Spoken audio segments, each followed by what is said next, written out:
नाथ प्रेमानंदे हरि हरि बोल। जय जय श्री श्री राधे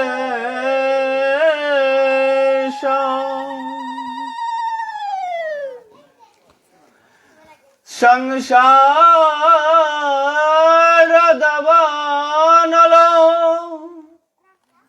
लीला लुकतरनय करुण घन घनत्तम प्राप्त कल्याण गुणार्णवस्य वन्दे गुरो श्री श्रीचरणारविन्द।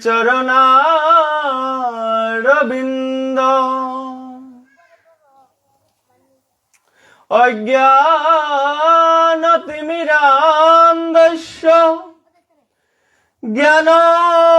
ज्ञानशलाकया चक्षुरुन्मीलितं येन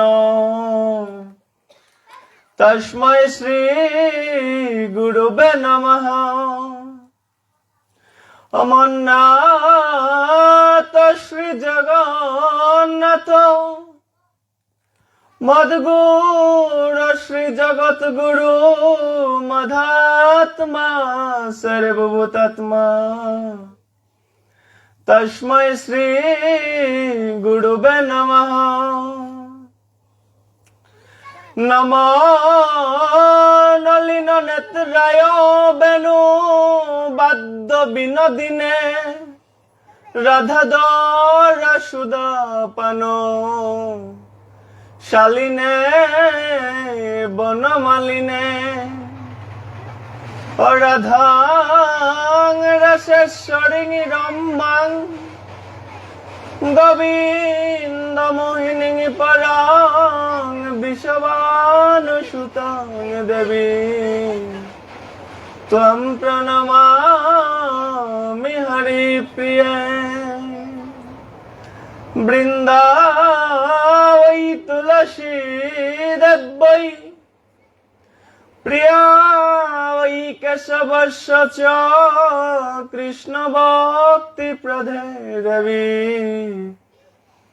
सत्यवत्यै नमो नमः।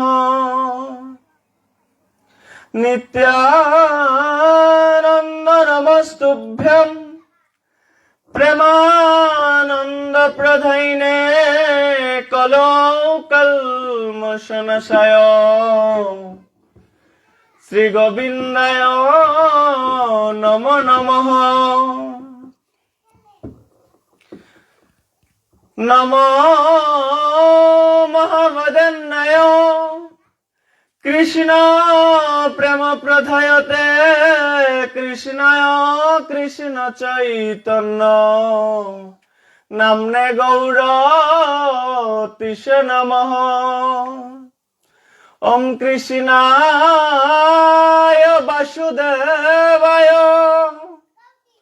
हराय परमात्मने प्रणत क्लेशनाशाय श्री गोविंदाय नमो नमः।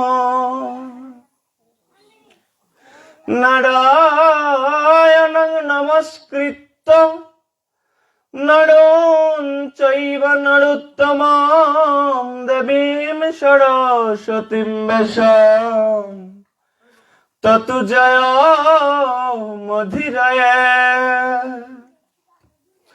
जय श्री कृष्ण चैतन्य प्रभु नित्यानंद श्री अद्वैत गदाधर श्रीवासादि गौरभक्त वृंद वंदे वृंदावन गुरु कृष्ण कमलोचन वल्लवी वल्लभं देव राधालिंगित বিগ্রহ বন্দে শ্রীকৃষ্ণ চৈতন্য নিত্যানন্দ সহদিত গৌরদয়ে পুষ্পবন্ত চিত্রৌ সন্দৌ তমনুধৌ অয়াজানুলম্বিত ভুজৌ কনকাবদাত সংকীর্তনৈকপিতর কমলায়তাক্ষ বিশ্বম্বর দ্বিজবর যুগ ধর্মপাল বন্দে জগৎ প্রিয়কর করুণায় অবতার শ্রীরূপ শ্রী সনাতন ভট্ট রঘুনাথ শ্রীজীব গোপাল ভট্ট দাস রঘুনাথ আমি এই চাই গুসারি করি চরণ বন্দন যাহা হতে বিঘ্ন নাশ অবিষ্ট পূরণ এই চয় গুসারি করি চরণ বন্দন যাহা হতে বিঘ্ন নাশে অবিষ্ট পূরণ এই চয় গুসাই করি চরণ বন্দন যাইতে বিঘ্ন নাশ অবিষ্ট পূরণ এই চয় গুসাই করি চরণ বন্দন যাহা হতে বিঘ্ন নাশে অবিষ্ট পূরণ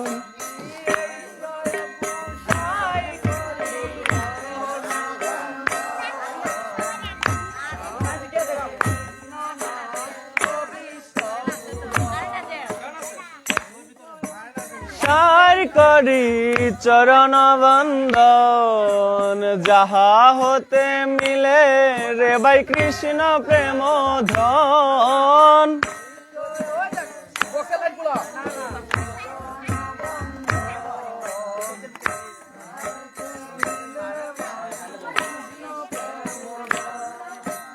এই চয় গুসার করি চরণ বন্দন যাহা হতে মিলে রে ভাই কৃষ্ণ প্রেম ধন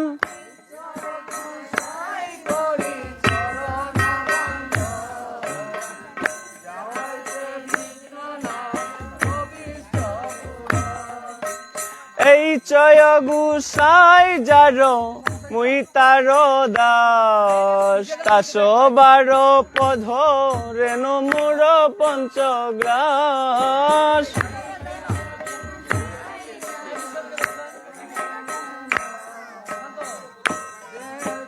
পধ রেণু মূর পঞ্চগ্রাস এই চয় গুসাই যার মুই তার দাস তাস বার পধ রেণু মূর পঞ্চগ্রাস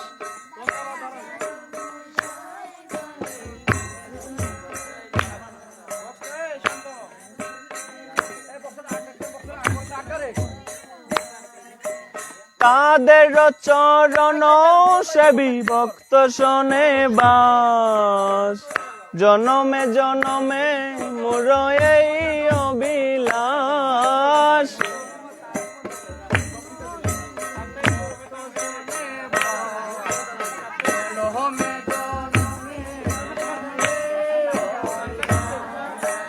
তাদের চরণ সেবী ভক্ত শোনে বাস জনমে জনমে মোর এই অবিলাস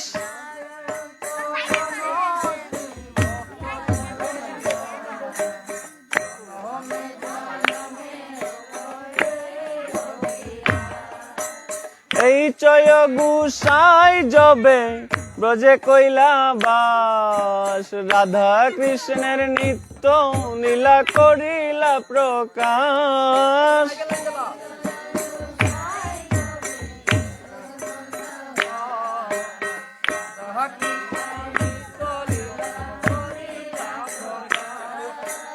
এই চয় গুসাই যবে ব্রজে কইলা বাস, রাধা কৃষ্ণের নিত্য লীলা করিলা প্রকাশ।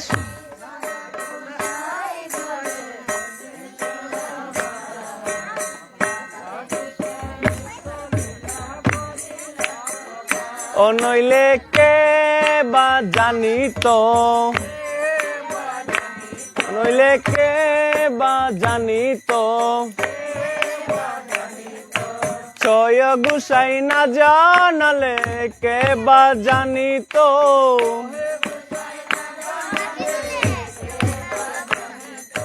ছয় গুসাই না জানালে কে বা জানিত।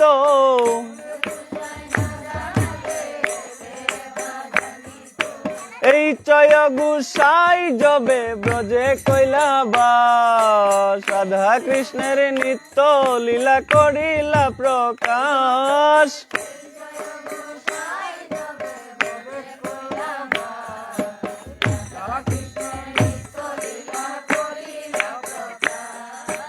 এই চয় গুসাই প্রভু মুরে করো দয়া, চরণে শরণ নিলাম দাও পদ ছায়া। এই চয় গুসাই মুরে করো দয়া, চরণে শরণ নিলাম দাও পদ ছায়া। জয় গুসাই প্রভু মুরে করো দয়া, চরণ শরণ নিলাম দাও পদ ছায়া।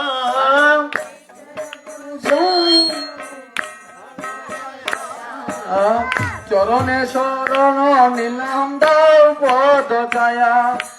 এই জয় গুসাই প্রভু মুরে করো দয়া, চরণ শরণ নিলাম দাও পদ ছায়া।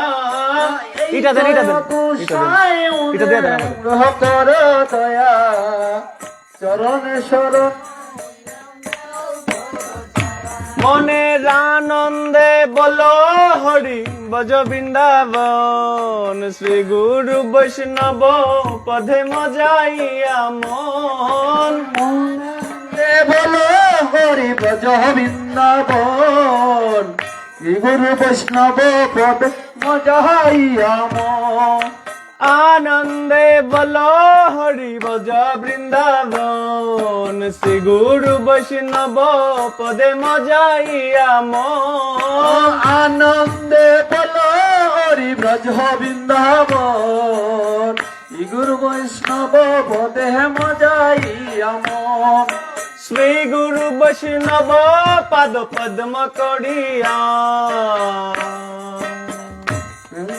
নাম সংকীর্তন কহে নরোত্তম দাস। বৈষ্ণব পদে পদ্ম করিয়া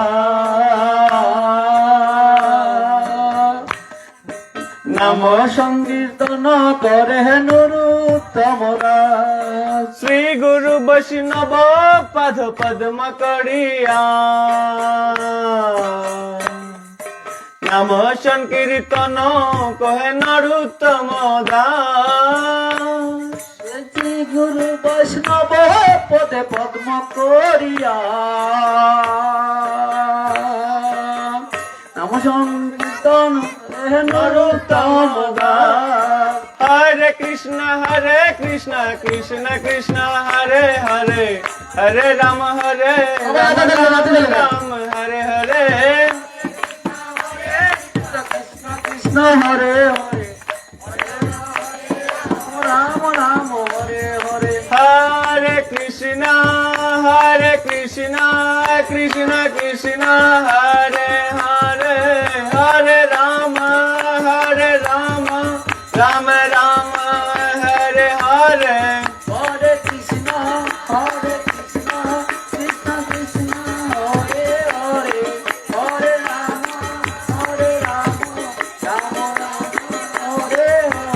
Hare Krishna, Krishna Krishna, Hare Hare, Hare Rama, Rama Rama, Hare Hare. Hare Krishna, Krishna Krishna, Hare Hare, Hare Rama, Rama Rama, Hare Hare. Hare Krishna, Krishna Krishna, Hare Hare, Hare Rama, Rama Rama, Hare Hare. Hare Krishna, Krishna Krishna, Hare Hare, Hare Rama, Rama Rama, Hare Hare. Hare Krishna, Krishna Krishna, Hare Hare, Hare Rama, Rama Rama, Hare Hare. Hare Krishna, Krishna Hare Hare, Hare Rama, Rama Rama, Hare Hare. জয় জয় শ্রী শ্রী রাধে শ্যাম।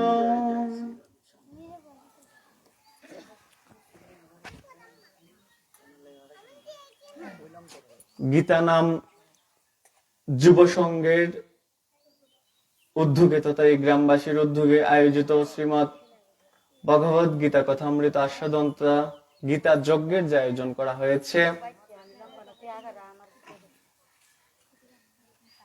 এই আয়োজনে আপনাদের সম্মুখে probation করেছি আমি জীবাধম অঘ্যভাজন দিনাতি দিন কৃষ্ণ কথা শ্রবণ করানোর নিমিত্তে, ভগবানের কথামৃত আস্বাদন করানোর জন্য একজন ভক্তের মাঝে, পাঠকের মাঝে যেসব গুণাবলী থাকা প্রয়োজন তার বিন্দু মাত্র আমার মাঝে নেই। তথাপি বক্তাদেশ পালনের নিমিত্তে এই ব্যাসাসনে উপবেশন করেছি।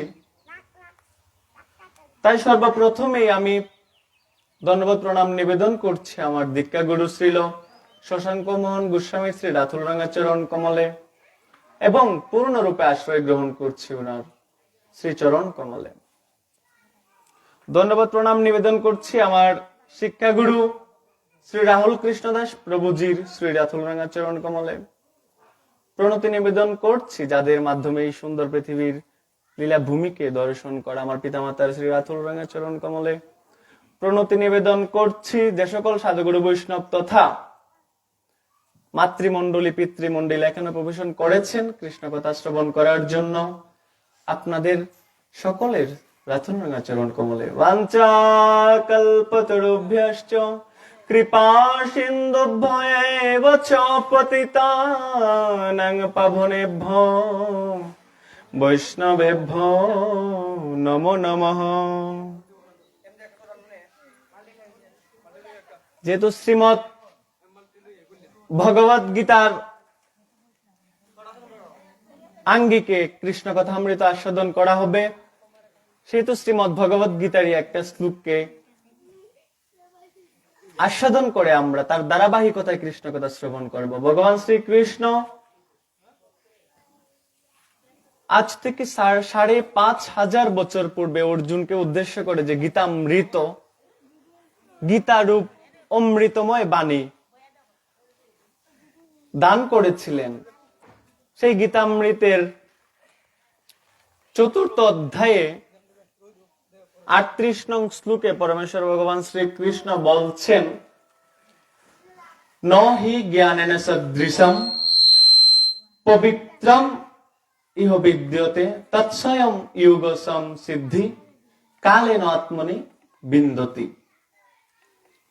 পরমেশ্বর ভগবান শ্রীকৃষ্ণ অর্জুনকে উদ্দেশ্য করে বলছেন যে হে অর্জুন, এই জগতের মাঝে যত প্রকার জ্ঞান রয়েছে, এই সমস্ত জ্ঞানের মাঝে একমাত্র সর্ব উৎকৃষ্ট এবং প্রকৃত এবং বিশুদ্ধ জ্ঞান হচ্ছে শ্রীমৎ ভগবত গীতার জ্ঞান। ভগবানের বাণী, ভগবানের কথা অর্জুনকে উদ্দেশ্য করে যা দিয়েছেন এই গীতামৃত রূপে, এই জ্ঞানের উপরে পরম তত্ত্ব যে জ্ঞান, পরম তত্ত্ব জানার যে জ্ঞান, তার উপরে এই জগতের মাঝে আর কোনো জ্ঞান নেই। শ্রীমদ্ ভগবত গীতায় ভগবান যে জ্ঞান গীতামৃত দিয়েছেন অমৃতকে, তা হচ্ছে মূলত জাগতিক জ্ঞান। আমরা যা করি তা হচ্ছে প্রাতিষ্ঠানিক শিক্ষা, আর এটা হচ্ছে পারমার্থিক শিক্ষা। এই জগতের মাঝে দুঃখ ক্লেশ বরাক্রান্ত জরা রোগ বৃষ্টি, জরা নেই, ব্যাধি নেই, রোগ নেই, এমন কোন জীব নেই, এমন কোন মানুষ তথা এমন কোন জীব, এমন কোন প্রাণী নেই যে তার রোগ নেই, জরা নেই, দুঃখ নেই। সবার দুঃখ রয়েছে, ব্যথা রয়েছে, সবারই কষ্ট রয়েছে, রোগ রয়েছে, রোগ হবেই, রোগ ছাড়া কোনো জীব নেই। তো যখন আমরা জাগতিক দিকে অসুস্থ হয়ে পড়ি, আমাদের যখন শরীরটা অসুস্থ হয়ে পড়ে, তখন সেই অসুস্থ শরীরটাকে মূলত সুস্থ করার জন্য আমরা কার কাছে যাই? ডাক্তারের কাছে যাই। ডাক্তারে আমাদেরকে কি করেন? কিছু ওষুধ লিখে দেন। সেই ওষুধগুলো সেবন করলে আমাদের সেই অসুস্থ রোগাগ্রস্ত শরীরটা পুনরায় আবার সুস্থ হয়ে যায়। এই যে গীতামৃত সর্বশ্রেষ্ঠ জ্ঞান, যা এটা হচ্ছে এমন একটি ঔষধ, যে ঔষধ ও সুধামৃত একবার যদি কোনো ভক্ত, কোনো জীব যদি পান করে, তার যে আত্মার ক্লেশ, আত্মার যে রূপ, যে অনুভূতি, যে কষ্ট, যে অশান্তি, এই সমস্ত কিছুকে তখন পিছনে ফেলে এক দিব্য আনন্দ প্রদান করে এই কৃষ্ণ কথামৃত। এই দিব্য আনন্দ, এই জাগতিক শিক্ষা অর্জন করে যদি আমরা বই পুস্তক পড়ি, তাহলে আমরা অর্জন করতে পারবো না, আমরা প্রাপ্ত হতে পারবো না। তাই একমাত্র ভগবানের কথায়, ভগবানের লীলায় তা সেই আনন্দ ব্যক্ত করেছেন, এছাড়া আর কোথাও নেই।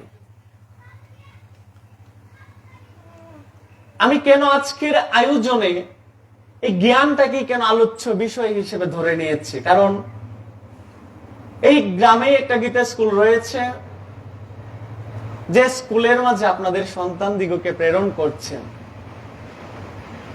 হয়তোবা আপনাদের সবার সান্নিধ্যে এসেছে, কিন্তু এমন ভাবে সবার সান্নিধ্য লাভ করার সৌভাগ্য আমার আর হয়নি। তার জন্য ওই স্কুলটার যে আপনারা পাঠাচ্ছেন আপনাদের সন্তান দিগকে, কেনই বা পাঠাচ্ছেন? জাগতিক শিক্ষা অর্জন করলে, আমরা কলেজের শিক্ষা, ইউনিভার্সিটির শিক্ষা যদি অর্জন করি, তাহলে তার একটা লক্ষ্য রয়েছে, যে সার্টিফিকেট যখন আমরা অর্জন করতে পারবো, ভালো রেজাল্ট করতে পারবো, তখন আমাদের কোনো কর্মক্ষেত্রে যোগ্যতা অর্জন করার একটা মাধ্যম এই শিক্ষা, এই সার্টিফিকেট গুলো। কিন্তু এই যে জ্ঞান গ্রন্থের মাঝে যে লিপিবদ্ধ করে গিয়েছে, এই শিক্ষা অর্জন করলে তো কেউ বেতন দিবে না, কেউ চাকরিও দিবে না। দিবে কেউ? কেউ কিচ্ছু দেবে না, তার কোনো লক্ষ্য নেই, এমনটাই আমরা ধরে নিয়েছি।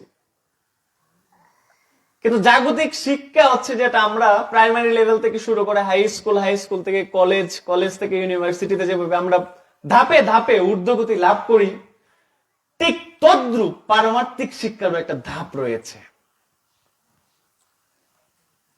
জাগতিক শিক্ষার উপর যদি আমার কর্ম, আমার উপার্জন, আমার সম্মান সমস্ত কিছু নিহিত থাকে, তবে এই পারমার্থিক জ্ঞান অর্জন করলে ধাপে ধাপে আমার কি কর্মফল হবে? আমরা তো কিছুই পাই না। যদি আমরা ভালো শিক্ষা অর্জন করি জাগতিক দিকে, তাহলে আমরা কি করতে পারি? ভালো চাকরি হবে, ভালো উপার্জন হবে, এটাই তো হচ্ছে আমাদের লক্ষ্য এখনের দিনে। কিন্তু এই যে গীতামৃত বাণী, ভগবানের কথা, ভগবানের জ্ঞান, যে জ্ঞানকে সর্বশ্রেষ্ঠ বলা হয়েছে, এই জ্ঞান আমরা আজকাল অধ্যয়ন করছি না, কারণ তার কোনো লক্ষ্য নেই। এই জ্ঞান অর্জন করলে কিছুই হবে না, দিন শেষে কোনো প্রাপ্তি নেই। আর যে বস্তুর কোনো প্রাপ্তি নেই, সেখানে কেউ থাকেন না। একজন শ্রমিক সারা দিন ব্যাপী কাজ করে, কষ্ট করে, এখন দিনের শেষে যদি সে সেই কাজের বিনিময়ে অর্থ বেতন যদি না পায় তাহলে কি সে কাজ করবে? করবে না। দিনের শুরুতে যখন সেই শ্রমিক কাজে নামে, কাজ শুরু করে, তখন থেকেই কিন্তু সে জানে যে আমি কাজ শেষ করলে পরে আমাকে বেতন দিবে। কিন্তু যদি জানতো যে আমাকে বেতন দিবে না, এই মাগনা কাজ কেউ করবে না। এখন দিনে কেউ করবে না। একজন অসহায় লোক যদি পড়েও থাকে তাকেও কেউ সহযোগিতা করবে না। এখন এই গীতামৃত তথা ধর্মীয় যে ধাপগুলো রয়েছে, এই দিকে গেলে কেউ বেতন দেয় না। এই জ্ঞান অর্জন করলে এই জ্ঞানকে ব্যবহার করার মতো জায়গা আমাদের দেশে নেই। জ্ঞান অর্জন করার প্রতিষ্ঠানও নেই, হাতে গোনা কয়েকটা রয়েছে, নেই। এখন যে জ্ঞান অর্জন করার মতো জায়গা নেই, প্রতিষ্ঠান নেই, এই জ্ঞান অর্জন করলে পরে আমি কাজ করব, শ্রম দিব, দেওয়ার পরে দিনের শেষে গিয়ে আমার কোনো প্রাপ্তিও নেই, এই জ্ঞানকে মানুষ অর্জন করতে সচেষ্ট হবে? হবে না। কিন্তু ভগবান বলছেন যে যত শিক্ষা রয়েছে, যত জ্ঞান রয়েছে, যত প্রকার, আমি একটা কাজ করছি, কাজটা অন্যের চাইতে ভালো করছি, আমার প্রমোশন হয়েছে, এটাও একটা জ্ঞান। যত প্রকার জ্ঞান রয়েছে এই জগতের মাঝে, সমস্ত জ্ঞানের মাঝে সর্বশ্রেষ্ঠ জ্ঞান হচ্ছে একমাত্র শ্রীমদ্ ভগবত গীতার জ্ঞান। কিন্তু আমরা সেই জ্ঞানটাকে পিছনে ফেলে জাগতিক জ্ঞান অর্জন করার জন্য আমরা সচেষ্ট হয়ে পড়েছি। উৎকণ্ঠা জাগে আমাদের, কিন্তু ভগবানের কথা জানার জন্য আমাদের কোনো উৎকণ্ঠা নেই, কোনো আকর্ষণ নেই। কেন নেই? কারণ দিন শেষে আমরা কি পাবো তার কোনো নিশ্চয়তা নেই। তার একটাই কারণ, এটা দিন শেষে কোনো প্রাপ্তি নেই। এই জন্য আমরা এই জ্ঞানটা অর্জন করি না। ভগবানের কথা যেখানে আস্বাদন করা হয়, এই যে আয়োজন করেছেন এত বড় গ্রাম, আরো ভক্ত থাকার কথা ছিল, কিন্তু এখানে তো কোনো প্রাপ্তি নেই। আমরা কর্মব্যস্ত থাকি, কিন্তু বছরে একটা দিন যখন আসবে তখন সেই দিনটা আমাদের আগে থেকে নির্ধারণ করতে হবে যে আমার 10 দিন আগে থেকে যে কাজটা আমার সেদিন যেন না থাকে, সেদিন যেন আমি ফ্রি থাকতে পারি, ভগবানের কথা বছরে একটা দিন যেন শ্রবণ করতে পারি। কিন্তু আমাদের এরকম মন মানসিকতা নেই। প্রতিদিন সংসারের কাজ করছি, আমরা সংসারের যাতনা কামনা বাসনায় মত্ত হয়ে আছি, থাকি প্রতিদিন, কিন্তু বছরে একটা দিন আসছে, এই দিনটা তো অন্তত পক্ষে এখানে আমাদের আসার কথা, সারাটা দিন এখানে দেওয়ার কথা। আজকের একদিনে তো কিছু লস হয়ে যাবে না, সম্পত্তি সমস্ত কিছু ক্ষয় হয়ে যাবে না, কিন্তু আমরা তা করতে পারছি না। তার কারণে ভগবান আমাদেরকে কৃপা করেন নাই। তার জন্য এখানে যারা এখন সমবেত হয়েছেন, যুক্ত হয়েছেন, ভক্ত সঙ্গ করার নিমিত্তে এখানে উপবেশন করেছেন, তারাই পূর্বজন্মের স্বীকৃতিতে এই ভক্ত সঙ্গ লাভের সৌভাগ্যটা নিয়ে এসেছেন বলে এখানে আসতে পেরেছেন। সবাই আসা এখানে সম্ভব নয়। একজন ব্যক্তি বাজার করতে গেল, এখন বাজার করতে গেলে বিভিন্ন দ্রব্য আছে, বিভিন্ন দোকান রয়েছে। এখন সবজি বাজারে, মাছ বাজারে যতটা ভিড় দেখা যায়, দেখবেন যে স্বর্ণের দোকানে এতটা ভিড় দেখা যায় না। দেখা যায় মাছ বাজারে, সবজি বাজারে ধাক্কা ধাক্কি করতে হয়, কিন্তু স্বর্ণের দোকানে গেলে দেখা যায় যে তাদের কোনো কাস্টমারই নাই, ফ্রি। এখন স্বর্ণ যে আমি খরিদ করব, এই স্বর্ণ কেনার মতো সামর্থ্য আমার থাকতে হবে। আমার যদি সেই সামর্থ্য আর সেই পাত্র যদি না থাকে, তবে সেই স্বর্ণের দোকানে কেউ যায় না। সামর্থ্য নেই, তার জন্য যায় না। আর সবজি বাজারে কিনতে গেলে কি হয়, অল্প কিছু অর্থ হলেই চলে, আমি সবজি কিনতে পারি। কিন্তু স্বর্ণ প্রয়োজন তো সবার, কে চায় না একটু বিলাসিতা করতে? সবাই চায় বিলাসিতা করতে, কিন্তু সামর্থ্য নেই। সাধ্য আছে, ইচ্ছে আছে, কিন্তু সামর্থ্য নেই, তাই স্বর্ণের দোকানে যাওয়া সম্ভব না আমাদের। বলছেন মহাজনগণ যে ভাগবতীয় কথা, ভগবানের কথা যেখানে আস্বাদন করানো হয়, এটা হচ্ছে একটা জুয়েলারি দোকান, স্বর্ণের দোকান। এখানে যারা আসবে তারা ওই রকম যোগ্যতা, ওই রকম সাধ্য সামর্থ্য নিয়েই এখানে আসতে হবে। যদি তার সেই সাধ্য সামর্থ্য না থাকে, যদি পাত্রটা ওই রকম পবিত্র না থাকে, তবে তার এখানে আসার মনোবাসনা জাগবে না। আমি যে গীতামৃতর জ্ঞান আমি যে অর্জন করব, তার জন্য আমার পাত্রটা হতে হবে একদম নিষ্কিঞ্চন, পবিত্র। পুত পবিত্র না হলে ধারণ করে রাখা সম্ভব না। এখন আমরা যারা এখানে আসছি তারা হচ্ছে মূলত বাজারের স্বর্ণ ক্রেতা, যারা তারা। আর সবজি বাজারে যেরকম মানুষের ভিড় থেকে দৌড়াদৌড়ি করছে, সংসারটা হচ্ছে সে তেমন সবজি বাজার, সবাই দৌড়াদৌড়ি করছি প্রতিদিনের ন্যায়। সেখানে প্রতিদিনই যেতে হয়, কিন্তু স্বর্ণের দোকানে প্রতিদিন যেতে হয় না। তার জন্য বছরের পর বছর আমাদেরকে অর্থ জমা করতে হয়, তারপরে গিয়ে কিনতে হয়।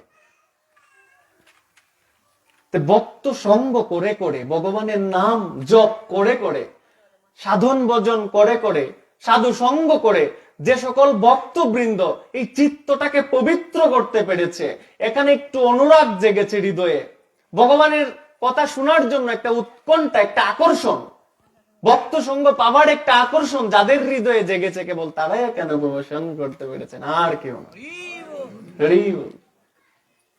তাই আমরা এখানে যারা উপবেশন করেছি, আমরা অতীব সৌভাগ্যবান। আমরা আজকে পরম তথ্য এখান থেকে নেওয়ার জন্য এসেছি। এখন ভগবান বলছেন যে এটাই হচ্ছে শ্রেষ্ঠ জ্ঞান। সেই জ্ঞান তো আমরা অনুসরণ করছি না, কিভাবে মানব? এই জগতের মাঝে নবলক্ষ গ্রন্থ রয়েছে, ভগবানের কথা লিপিবদ্ধ হয়েছে, মহাজনগণ, ঋষিগণ, যুগীগণ লিখেছেন সেই সব গ্রন্থগুলো, ভগবানের কথা। কিন্তু ভগবান বলছেন এই পৃথিবীতে একমাত্র স্বয়ং পরমেশ্বর ভগবান শ্রীকৃষ্ণ কেবল একটি শাস্ত্রের কথা বলেছেন, আর এই শাস্ত্রটি হচ্ছে একমাত্র শ্রীমদ্ ভগবদ গীতা। আর কোন গ্রন্থের মাঝে ভগবান স্বয়ং কথা বলেননি।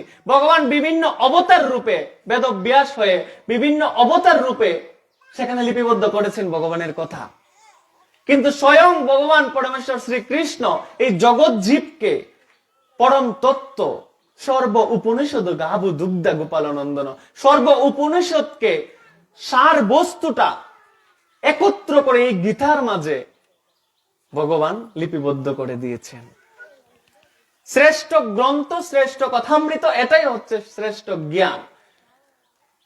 আর আপনারা আপনাদের সন্তানদেরকে এই জ্ঞান অর্জন করার জন্যই এই স্কুলে প্রেরণ করছেন। কিন্তু দিন শেষে এই জ্ঞান অর্জন করে দেখানোর মতো কিছু নেই।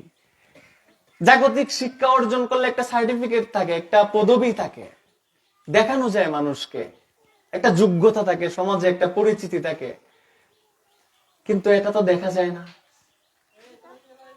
কিন্তু ভগবানের যদি করুণা হয়ে যায়, সেই ভক্ত, যে ভক্ত এই জ্ঞান অর্জন করবে, বলছেন তার বাসটা হবে, বসবাসটা হবে একটু উপরে। আমরা যারা এই জগৎজীব আছি, আমাদের প্রত্যেকের একটা স্থান রয়েছে, ভূমিতে আমরা সবাই আছি। কিন্তু ভগবানের পথে যারা জীবনটাকে উৎসর্গ করে দিয়েছেন, তারা আমাদের মতো সাধারণ কেউ নয়। এই যে এখানে বৈষ্ণব চূড়ামণি আসলেন, অনন্ত দাস বাবাজি, ওনারা আমাদের মতো সাধারণ কেউ নয়। ওনারা আমাদেরকে কৃপা করার জন্য মূলত আসেন। ওনাদের কৃপা না পেলে সংসার থেকে আমরা এই যে আবদ্ধ হয়ে আছি, তা থেকে আমরা বিচ্ছিন্ন হতে পারবো না। ওনারা এই জ্ঞানটাকে খুব শুষ্কভাবে অর্জন করেছেন, তার জন্য ওনাদের স্থানটা একটু উপরে। কারণ হচ্ছে মা, ভগবানের কথা যারা আস্বাদন করান, তারা একটু উপরে উপবেশন করেন। ভাগবতে আছে স্পষ্ট, সুখদেব গোস্বামী বলছেন যে ভগবানের কথা যখন বলবে, তখন ভগবানের কথা বলতে হলে একটু উপরে, ভক্তদের চাইতে একটু উপরে বসতে হবে। তার বয়স সেই উপরে বসার মাঝে কোনো যোগ্যতা রাখে না। তার যে পরম তত্ত্ব জ্ঞান অর্জন করেছে, এই জ্ঞান থেকেই মূলত সে উপরে বসার যোগ্যতা অর্জন করেছে। জাগতিক শিক্ষা, এই কথাটা বলছি এই জন্য, আপনারা যে আপনাদের সন্তান দিগকে এই গীতা স্কুলে প্রেরণ করছেন, এই গীতা স্কুলে প্রেরণ করলে তাদের বাসটাও উপরে হবে, উপরে বাস হবে। এই বেশ আসনটা এত সাধারণ নয়। আমরা যতটা সাধারণ ভাবি এতটা সাধারণ নয় এই বেশ আসনটা। এখান থেকে আমি কথা বলি না, ভগবান আমাকে দিয়ে বলাচ্ছেন বলে আমি বলছি।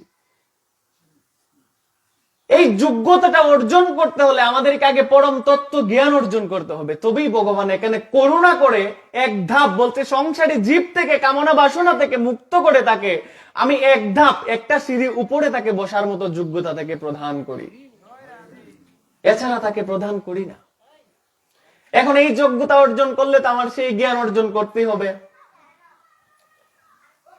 কিন্তু তাই বলে যারা নিচে বসে তারা কি কম? ভগবানই আবার বলছেন যে ভক্ত ভগবানের চাইতে উপরে। ভগবান বলছেন নারদকে, নারদ বলছেন আপনারা সবাই জানেন যে গোবিন্দ তুমি কোথায় থাকো? তখন বলছেন যে না হম তিষ্ঠামি বৈকুণ্ঠে যুগিনাম হৃদয় নচ মদ ভক্ত যত্র গায়ন্তি তত্র তিষ্ঠামি নারদ। ভক্ত যারা নিচে থাকেন তাদেরকে ছোট করে দেখেন নাই, তাদেরকে আরো ঊর্ধ্বে স্থান দিয়েছেন। বলছেন যুগীদের হৃদয়ে থাকে না, বৈকুণ্ঠ থাকেন না। ভক্তগণ যেখানে গুণকীর্তন করেন ভগবানের, সেখানে ভগবান স্বয়ং রাধারানীকে নিয়ে যুগল চরণ সেখানে দর্শন দিয়ে ভক্ত সঙ্গ বসে ভগবানের কথা শ্রবণ করেন। ভগবান উপরে বসেন না, ভগবান নিচে বসে ভক্ত সঙ্গের যে আনন্দ, ভগবানের কথা শ্রবণ করার যে আনন্দ, সেই আনন্দ নেওয়ার জন্যই মূলত ভগবান স্বয়ং রাধারানীকে নিয়ে এই ভক্ত সঙ্গ করার জন্য নিচে বসে থেকে কৃষ্ণ কথা শ্রবণ করেন। স্বয়ং রাধারানীকে নিয়ে যুগল চরণ হচ্ছে এই জগৎ জীবের শ্রেষ্ঠ চরণ ভোজন। এর চাইতে সাধন ভোজন, শ্রেষ্ঠ শ্রবণ এবং ভোজন আর কিছু নেই।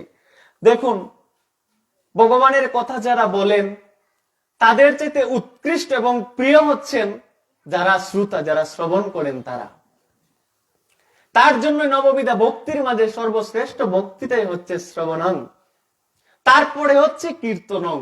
আগে যে ভক্ত শ্রবণ করে তাকে অধিক কৃপা করেন, আর যিনি কীর্তন করেন তাকে শ্রবণাঙ্গ থেকে একটু কম কৃপা করেন। এগুলো শাস্ত্রের কথা। এখন সেই পরম তত্ত্ব জ্ঞান যে আমি অর্জন করাতে আপনারা যে আপনাদের সন্তান দিগকে এই পারমার্থিক জ্ঞান অঙ্কুর বিদ্যা নিকেতনে পাঠাচ্ছেন, তারা যদি এই পরম তত্ত্ব জ্ঞান হৃদয়াঙ্গম একবার করতে পারে, তবে তাদের বসবাসটা এই সংসারে জীবের মতো সাধারণ হবে না। ভগবান বলছেন যে ভক্ত একবার ভগবানের কথামৃতকে হৃদয়াঙ্গম করতে পারে, সেই ভক্তের হৃদয়ে ভগবান চিরজীবনের জন্য এখানে আবদ্ধকৃত হয়ে যায়। তাকে শক্তি দিয়ে বাঁধা যায় না, অর্থ সামর্থ্য দিয়ে বাঁধা যায় না, তাকে বাঁধতে হয় চোখের জলে। আর চোখের জল তখনই আসবে যখন পরম তত্ত্ব হৃদয়াঙ্গম করা যাবে। মাতা যশোদা গোবিন্দকে বেঁধেছিলেন, আমরা সবাই জানি দামবন্ধন লীলা, আর তো কেউ বাঁধতে পারেন না। যে পরমেশ্বর ভগবান শ্রী কৃষ্ণ এই ব্রাহ্মণ্ড থেকেও অধিকতর ক্ষমতাসীন, উনাকে একটা রজ্জু দিয়ে বাঁধছেন মাতা যশোদা কি জন্য? ভক্তিতে। সেই ভক্তি যদি আমাদের হৃদয়ে না জাগ্রত হয়, তবে গোবিন্দকে আমাদের হৃদয়ে বাঁধা সম্ভব না। কামনা বাসনায় জর্জরিত, বলছেন চেত দর্পণ মার্জন। এই চিত্তটা বহু জন্মের এত এত পাপ করছি আমরা, যে যখন আমরা এই ভগবানের কথা শুনতে যাব সময় আসে, তখন আমাদের হৃদয় থেকে অনুরাগ জাগে না, উৎকণ্ঠা জাগে না। তার জন্য মূলত আমরা ভগবানের কথা শ্রবণ করার জন্য আকর্ষণ পাই না। কারণ বহু জন্মের একটা দর্পণের মাঝে, চেত দর্পণ মার্জন, একটা আয়নার মাঝে নিজের অঙ্গটাকে দেখতে হলে আমরা সবাই দেখি, এটাতে যদি একটা ঝাপসা কিছু পড়ে থাকে তাহলে কি দেখা যায়? বলছেন এই একটা দর্পণের মাঝে, আয়নার মাঝে যেভাবে এটার মধ্যে ধোঁয়া পড়লে, জল পড়লে যেভাবে তুমি তোমাকে দেখতে পাও না, ঠিক তদ্রূপ এই চিত্তটা, এই মনটা, হৃদয়টা আমাদের জন্মান্তরে এতটা কালিমা যুক্ত হয়েছে, পাপাচ্ছন্ন হয়েছে, যে ভক্ত সঙ্গ করার যে একটা উৎকণ্ঠা, এটা জাগে না, সেখানে পৌঁছাতে পারে না। সংসারের কামনা বাসনায় আমাদেরকে ঘিরে রেখেছে। তার জন্য ভগবান বলছেন, এই সংসারী জীব যখন বেদিগ্রস্ত হবে, রোগগ্রস্ত হবে, তখনই একমাত্র ভগবানের শরণাপন্ন হন, এছাড়া হন না।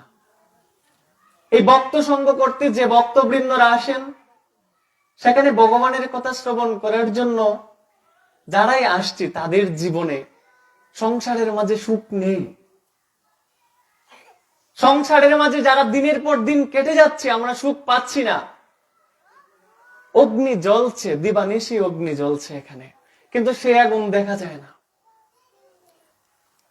সে আগুন, একটা সংসারে আগুন জ্বলছে, বলছেন দিবানিশি হিয়া জ্বলে, কিন্তু আমরা তো দেখছি না।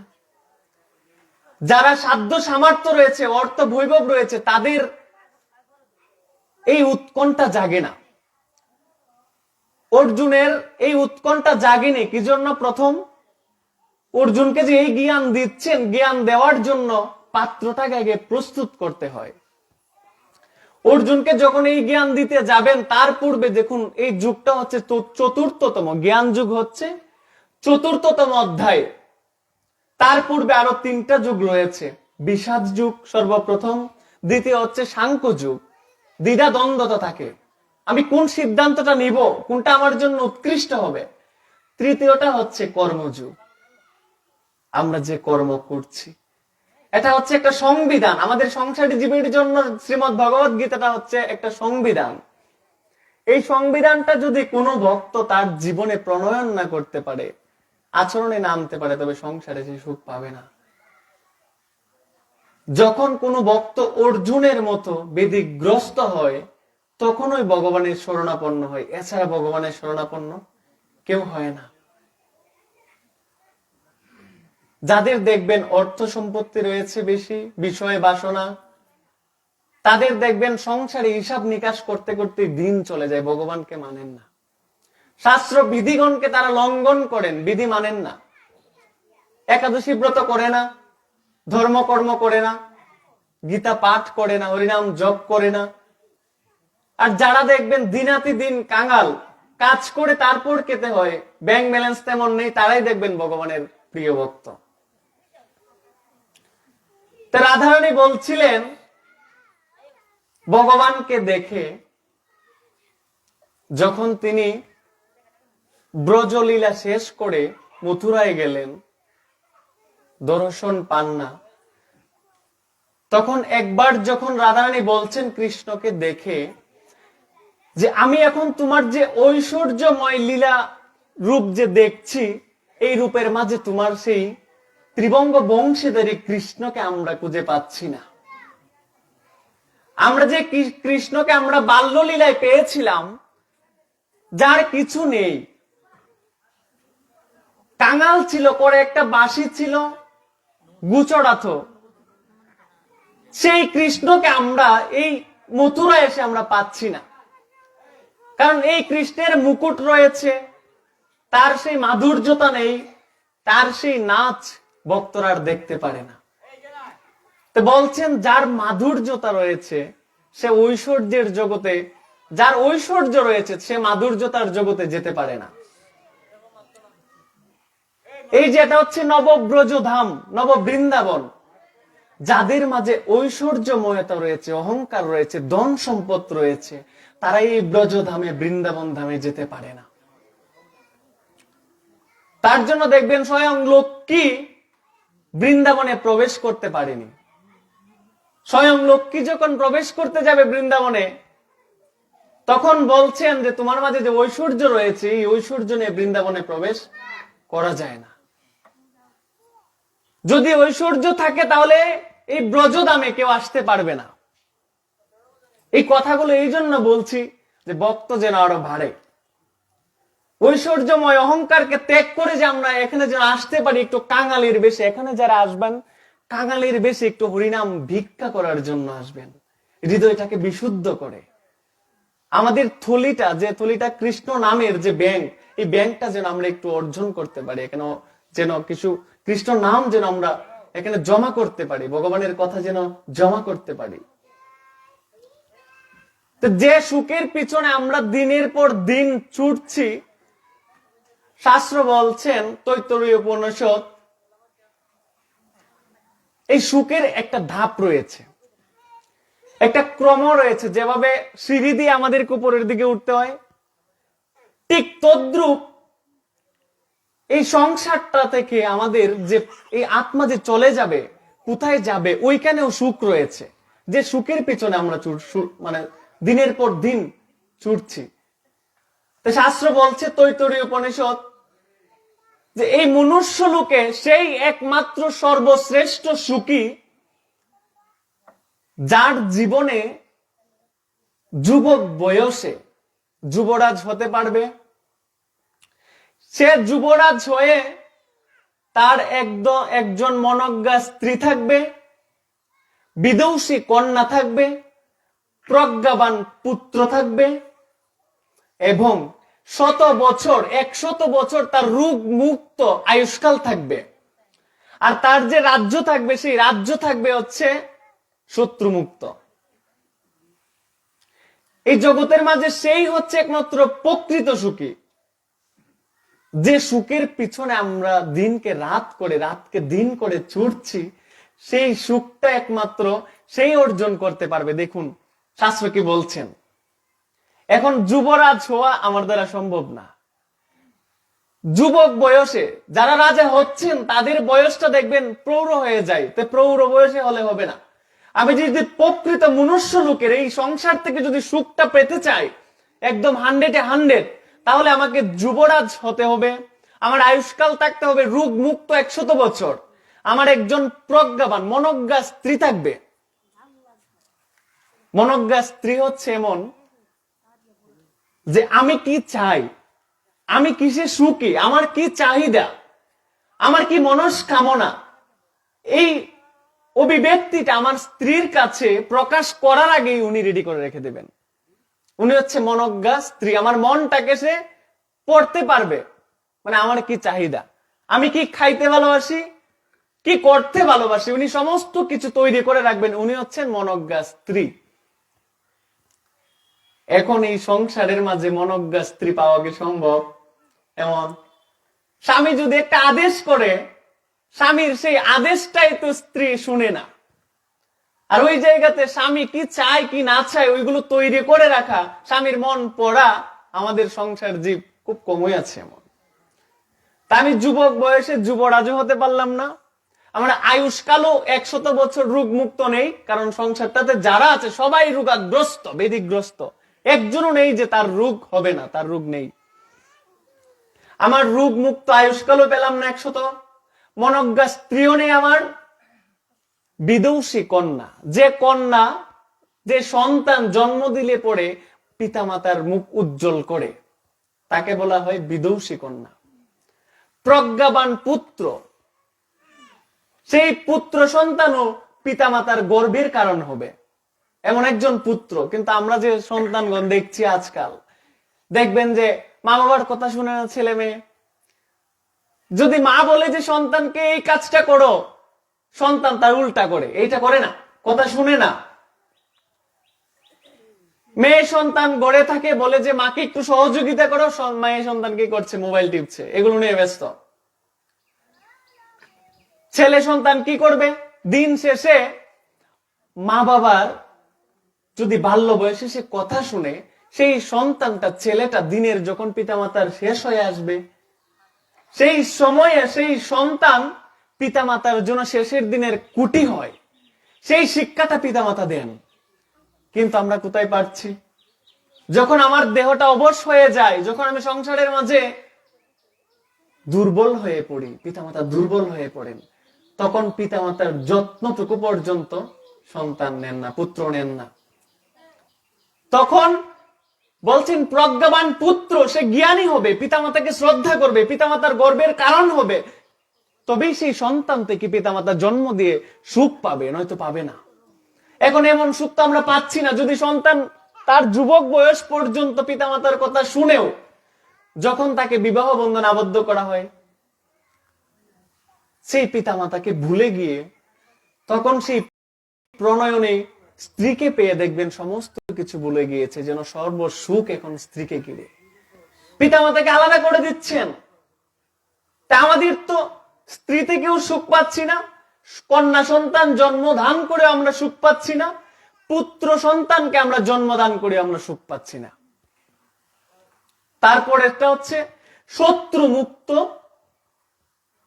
রাজ্য থাকবে। এখন আমাদের রাজ্য তো অনেক দূরের কথা। আমার সংসারের মাঝে আমার রাজত্ব চলছে না। এক ঘরের মাঝে যদি 5-6 জন সদস্য থাকে, এই 5-6 জন মিলে যে একটা ধর্মকর্ম করবে, একটা আদেশ মানবে, বাবা একটা কথা বলছে সন্তান মানবে, এমন কেউ নেই যে তার কথা মানবে। রাজ্য শত্রুমুক্ত তো অনেক দূরের কথা।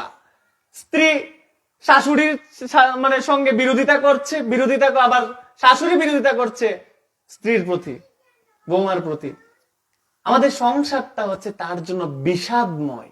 এই সংসারের মাঝে যারা সুখ খুঁজতে খুঁজতে আমরা আমাদের জীবন বেলাটাকে পার করে দিচ্ছি, তাদেরকে সংসার শেষ বয়সে বুঝিয়ে দেবে যে সংসারের মাঝে সুখ নেই। আমরা যে সুখের পেছনে দিনকে রাত করে প্রেরণ করে দিচ্ছি, পার করে দিচ্ছি, সেই সুখটা সংসারের মাঝে নেই। এগুলো শাস্ত্রের কথা। এখন এই যে 5টা তথ্য বললাম, সুখের যে 5টা স্তর, এই মনুষ্য লোকে 5টা স্তরের মাঝে একটাও আমাদের জীবনে আস্বাদন করতে, লাভ করতে পারিনি। তথাপি আমরা সেই সুখের পিছনেই ছুটছি, প্রকৃত সুখের পিছনে ছুটা হলো না। এখন এটা হচ্ছে মনুষ্য লোকের সুখ। এখন এই 5টা দিকে যে একবার জীবনে পাবে, এটা হচ্ছে মনুষ্য লোকের সুখ। এখন যদি আমি ধরেন যুবক বয়সে যুবরাজ হলাম, আমার একজন মনজ্ঞা স্ত্রী থাকলো, বিদুষী কন্যা থাকলো, প্রজ্ঞাবান একজন পুত্র সন্তান থাকলো, আমার 100 বয়সের আয়ুষ্কাল থাকলো রোগ মুক্ত, আমার রাজ্যটা হলো, আমি রাজ্যের রাজা, আমার রাজ্যটা হলো শত্রু মুক্ত, এই সমস্ত কিছু আমি পেয়ে গেলাম। এখন শাস্ত্র বলছে যে তুমি যে মনুষ্য লোকে সর্বশ্রেষ্ঠ সুখী হয়েছ, তার চাইতে 100 গুণ বেশি সুখ হচ্ছে তার যে উপরের যে লোক রয়েছে সেই লোকে। আর সেই লোকটা হচ্ছে আমাদের আরো লোক রয়েছে, 5টা লোক রয়েছে এমন ভাবে। তো এই যে লোকগুলো রয়েছে 100 গুণ বেশি সুখ। মনুষ্য লোকে যদি আমি সর্বশ্রেষ্ঠ সুখী হতে পারি, তার চাইতে সর্বশ্রেষ্ঠ লোকের 100 গুণ বেশি সুখ হবে আমার হচ্ছে গন্ধর্ব লোকে। গন্ধর্ব লোক হচ্ছে মনুষ্য লোকের যে উপরের ধাপটা। আমরা সবাই চিনি কি? স্বর্গ চিনি, নরক চিনি, বৈকুণ্ঠ ধাম চিনি, ব্রহ্মলোক চিনি না? কিন্তু একটা লোক রয়েছে মনুষ্য লোকের উপরের যে লোক রয়েছে, এটা হচ্ছে গন্ধর্ব লোক। তা আমরা যদি এখান থেকে সাধন ভোজন করে আমাদের এই মানব জন্মটাকে যদি একটু পূর্ণ কর্ম যদি আমরা অর্জন করতে পারি, তবে সেই পূর্ণ কর্মের ফলস্বরূপ ভগবান বলছেন তোমাকে আমরা গন্ধর্ব লোকে প্রেরণ করব, সেখানে সুখটা উপভোগ করার জন্য। এখন আমি যদি এখানে সাধন ভোজন করি, মনুষ্য লোকে যে সর্বশ্রেষ্ঠ সুখ হবে, তার চাইতে 100 গুণ বেশি সুখ হচ্ছে গন্ধর্ব লোকে, যেখানে ভগবানের আরাধনা করা হয় সুরের মাধ্যমে।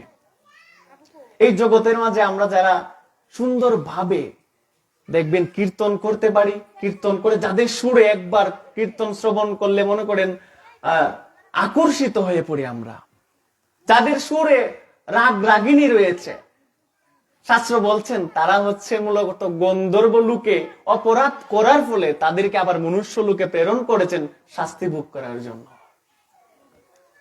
গন্ধর্ব লোকে ভগবানের এখানে যারা আমরা আরাধনা করছি, গ্রন্থ পড়ে নাম জপ করে, সুরের প্রয়োজন নেই, সুর না থাকলেও চলে, কিন্তু গন্ধর্ব লোকে যার একবার পতিত হবে, সে ভগবানের নাম কীর্তন করবে একমাত্র সুরের মাধ্যমে কীর্তন করে। সেখানে কথামৃত আস্বাদন করা হবে মা সুরের মাধ্যমে। ভগবানের লীলা, ভগবানের গুণ, ভগবানের কীর্তন সমস্ত কিছু সুরের মাধ্যমে আরাধনা করতে হয়। যদি আমরা এখানে পুণ্যকর্ম করি তবে পাবো।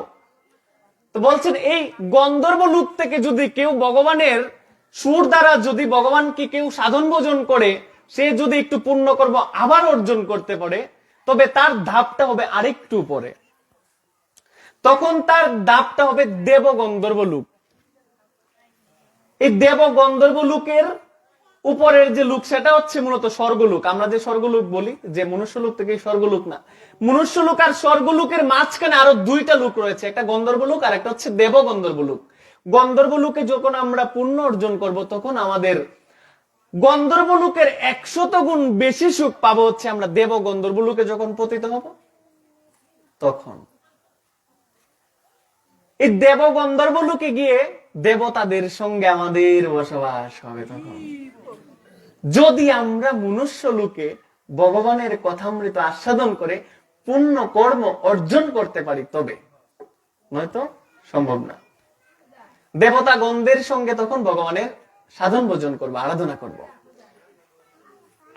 দেব গন্ধর্ব লোকে যদি আমরা আবার পুনরায় পুণ্য কাজ করতে পারি, ভগবানকে যদি আমরা আমাদের প্রতি প্রসন্ন করতে পারি, তখন ভগবান আমাদেরকে আবার কৃপা করে আমাদেরকে আরেকটু ঊর্ধ্ব গতিতে পতিত করবেন, আর সেটাই হচ্ছে স্বর্গলোক। এই স্বর্গলোকে চিন্তা করে দেখুন, মনুষ্যলোক থেকে গন্ধর্বলোকে 100 গুণ বেশি সুখ, গন্ধর্বলোক থেকে আরো 100 গুণ বেশি সুখ হচ্ছে দেবগন্ধর্বলোক, দেবগন্ধর্বলোক থেকে আরো 100 বেশি সুখ হচ্ছে স্বর্গরাজ্য, যেখানে কোনো দুঃখ নেই। সুখ আর সুখ চাইতেই সমস্ত কিছু, সমস্ত দ্রব্য আপনার সম্মুখে চলে আসবে, সেখানে ঐশ্বর্য আর ঐশ্বর্য, সাধন ভোজন করার কোনো সুযোগ পাবেন না। ভগবান বলছেন, দেবদেবীগণ বলছেন যে মনুষ্য লোকে ভগবানের আরাধনা করার জন্য যে সুযোগ, যে মাধুর্যতা, এই মাধুর্যতা স্বর্গলোক থেকে দেবতারাও করতে পারেন না। এই যে কৃষ্ণ কথা দেবলোকে সম্ভব নয়। এই জগতের মাঝে যেমন ধনাঢ্য ব্যক্তি রয়েছেন, তাদের যারা কৃষ্ণ কথামৃত আস্বাদন করা সম্ভব হয় না, কামনা বাসনায় যুক্ত হয়ে থাকেন, এই স্বর্গের মাঝে দেবতারা বলছেন আমরা, আমাদের এত প্রাচুর্য, এত ঐশ্বর্য, এত ধন সম্পদ, এত কামনা বাসনা আমাদের, যে আমরা ভগবানের নাম গুণকীর্তন করে ওনার শ্রীচরণ কমলে প্রণতি জানাতে সময়টুকু পাই না। এই স্বর্গলোকে যদি কোনো ভক্ত পতিত হওয়ার পরে এই ঐশ্বর্যগুলোকে পিছনে ফেলে ভগবানের চিন্তনে যাপন করতে পারে, তবে সেই ভক্ত স্বর্গলোক থেকে তাকে আর একটু ঊর্ধ্বলোকে প্রেরণ করবে, সেটা হচ্ছে ইন্দ্রলোক। স্বর্গলোকের উপরে হচ্ছে ইন্দ্রলোক। এই স্বর্গলোকের চাইতে আমরা যে সুখ ভোগ করব, দেবতারা যে সুখ ভোগ করেন, তার চাইতে 100 গুণ সুখ হচ্ছে মূলত ইন্দ্রলোকে আরো বেশি। এখন আমরা সংসারের মাঝে যে সুখ আস্বাদন করার জন্য দিন রাত কাটাচ্ছি, ভগবানকে স্মরণ করছি না, এই সংসারের সুখ তো পেলামই না, যুবরাজ হতেও পারলাম না, সংসারের সুখও পেলাম না, তথাপি আমরা সুখের পিছনেই ছুটছি। কিন্তু প্রকৃত সুখ, যে সুখ অর্জন করলে আমার ধাপটা উপরে ঊর্ধ্বগতি হবে, সেই প্রকৃত সুখকে আমরা অন্বেষণ করি না। এই ইন্দ্রলোক থেকে যদি আমরা ভগবানকে আবার সাধন ভোজন করে আমাদের প্রতি প্রসন্ন করতে পারি, তো ভগবান বলছেন এই ইন্দ্রলোক থেকে ভগবান আরেকটু কৃপা করে সেই পুণ্য কর্মফল অর্জন করার জন্য সেই ভক্তকে তাকে প্রেরণ করবে হচ্ছে ব্রহ্মলোকে। ভগবান শ্রীমদ ভগবত গীতায় বলেছেন, আব্রহ্ম ভুবনাৎ লুকা পুনরাবর্তী অর্জুন। এই মনুষ্য লোক থেকে ব্রহ্মলোক পর্যন্ত যত লোক রয়েছে, আমরা আমাদের পুণ্য ফলের দ্বারা সেই লোকগুলোতে আমাদের উন্নতি হবে, কিন্তু সুখ বুক হবে, এই পরমার্থিক সুখটা আমাদের অর্জন হবে। এই সুখটা হচ্ছে ক্ষণস্থায়ী। গীতায় বলেছেন, তাকে আবার যদি সে ব্রহ্মলোকেও পৌঁছে যায় সুখ ভোগ করার জন্য, মনুষ্যলোকে সে কষ্ট করেছে, ভগবানের কথা আস্বাদন করেছে, সে ব্রহ্মলোকে গিয়ে সুখ যখন তার পূর্ণ হয়ে যাবে প্রাপ্তি, তখন তাকে সেখান থেকে লাথি মেরে বের করে দিয়ে আবার মনুষ্যলোকে প্রেরণ করে দেবে। যে সুখকে আমরা অন্বেষণ করে করে আমরা সারাটা দিন রাত পার করে দিচ্ছি, সেই সুখটা যদি আমরা ব্রহ্মলোকেও গিয়ে পাই, সেখান থেকেও আমাদের অর্জিত সেই পুণ্য কর্ম যখন স্খলিত হয়ে যাবে, আবার সেই জড়াবিধিগ্রস্ত মনুষ্যলোকে পাঠিয়ে দেবে। একজন ব্যক্তির ব্যাংকে টাকা জমা আছে, এবং সেই ব্যক্তি যদি সেই ব্যাংকে জমাকৃত অর্থ সে ব্যয় করতে থাকে কোনো চিন্তা চেতনা ভাবনা ছাড়া, তা এক সময় ক্ষয় হয়ে যাবে না? ক্ষয় হওয়ার পরে দেখবেন সমাজের মানুষ, আপনারাই দেখবেন তাকে আগে যে মূল্যটা দিতেন তার দিবেন না। সমাজে বসলে তারে যে একটা আসন দিতাম, আমরা সম্মান দিতাম, সেটা আমরা দেই না। তার যদি অর্থ সম্পত্তি না থাকে দেই না। ঠিক তদ্রূপ আমাদের যখন খ্রিস্ট নামের থলিটা এখান থেকে বরে নিয়ে যাব সুখ ভোগ করার জন্য ব্রহ্মলোক পর্যন্ত ক্রমান্বয়ে, যখন শেষ হয়ে যাবে আমার ব্যাংকের টাকা, তখন আমাদেরকে আবার লাথি মেরে পাঠিয়ে দেবে। তথাপি আমরা সুখের পিছনে ছুটছি, প্রকৃত সুখের পিছনে ছুটছি না। তার জন্য বলেছেন প্রকৃত জ্ঞান, বিশুদ্ধ জ্ঞান হচ্ছে একমাত্র শ্রীমদ ভগবত গীতার জ্ঞান। এছাড়া যে জ্ঞানের পিছনে আমরা অর্জন করার জন্য ছুটছি, জাগতিক শিক্ষা অর্জন করছি, সেই শিক্ষার মাঝে যদি পারমার্থিক শিক্ষা না থাকে, তবে সেই শিক্ষা হচ্ছে অসার, তার কোনো সারতা নেই। ভক্তিবিনোদ ঠাকুর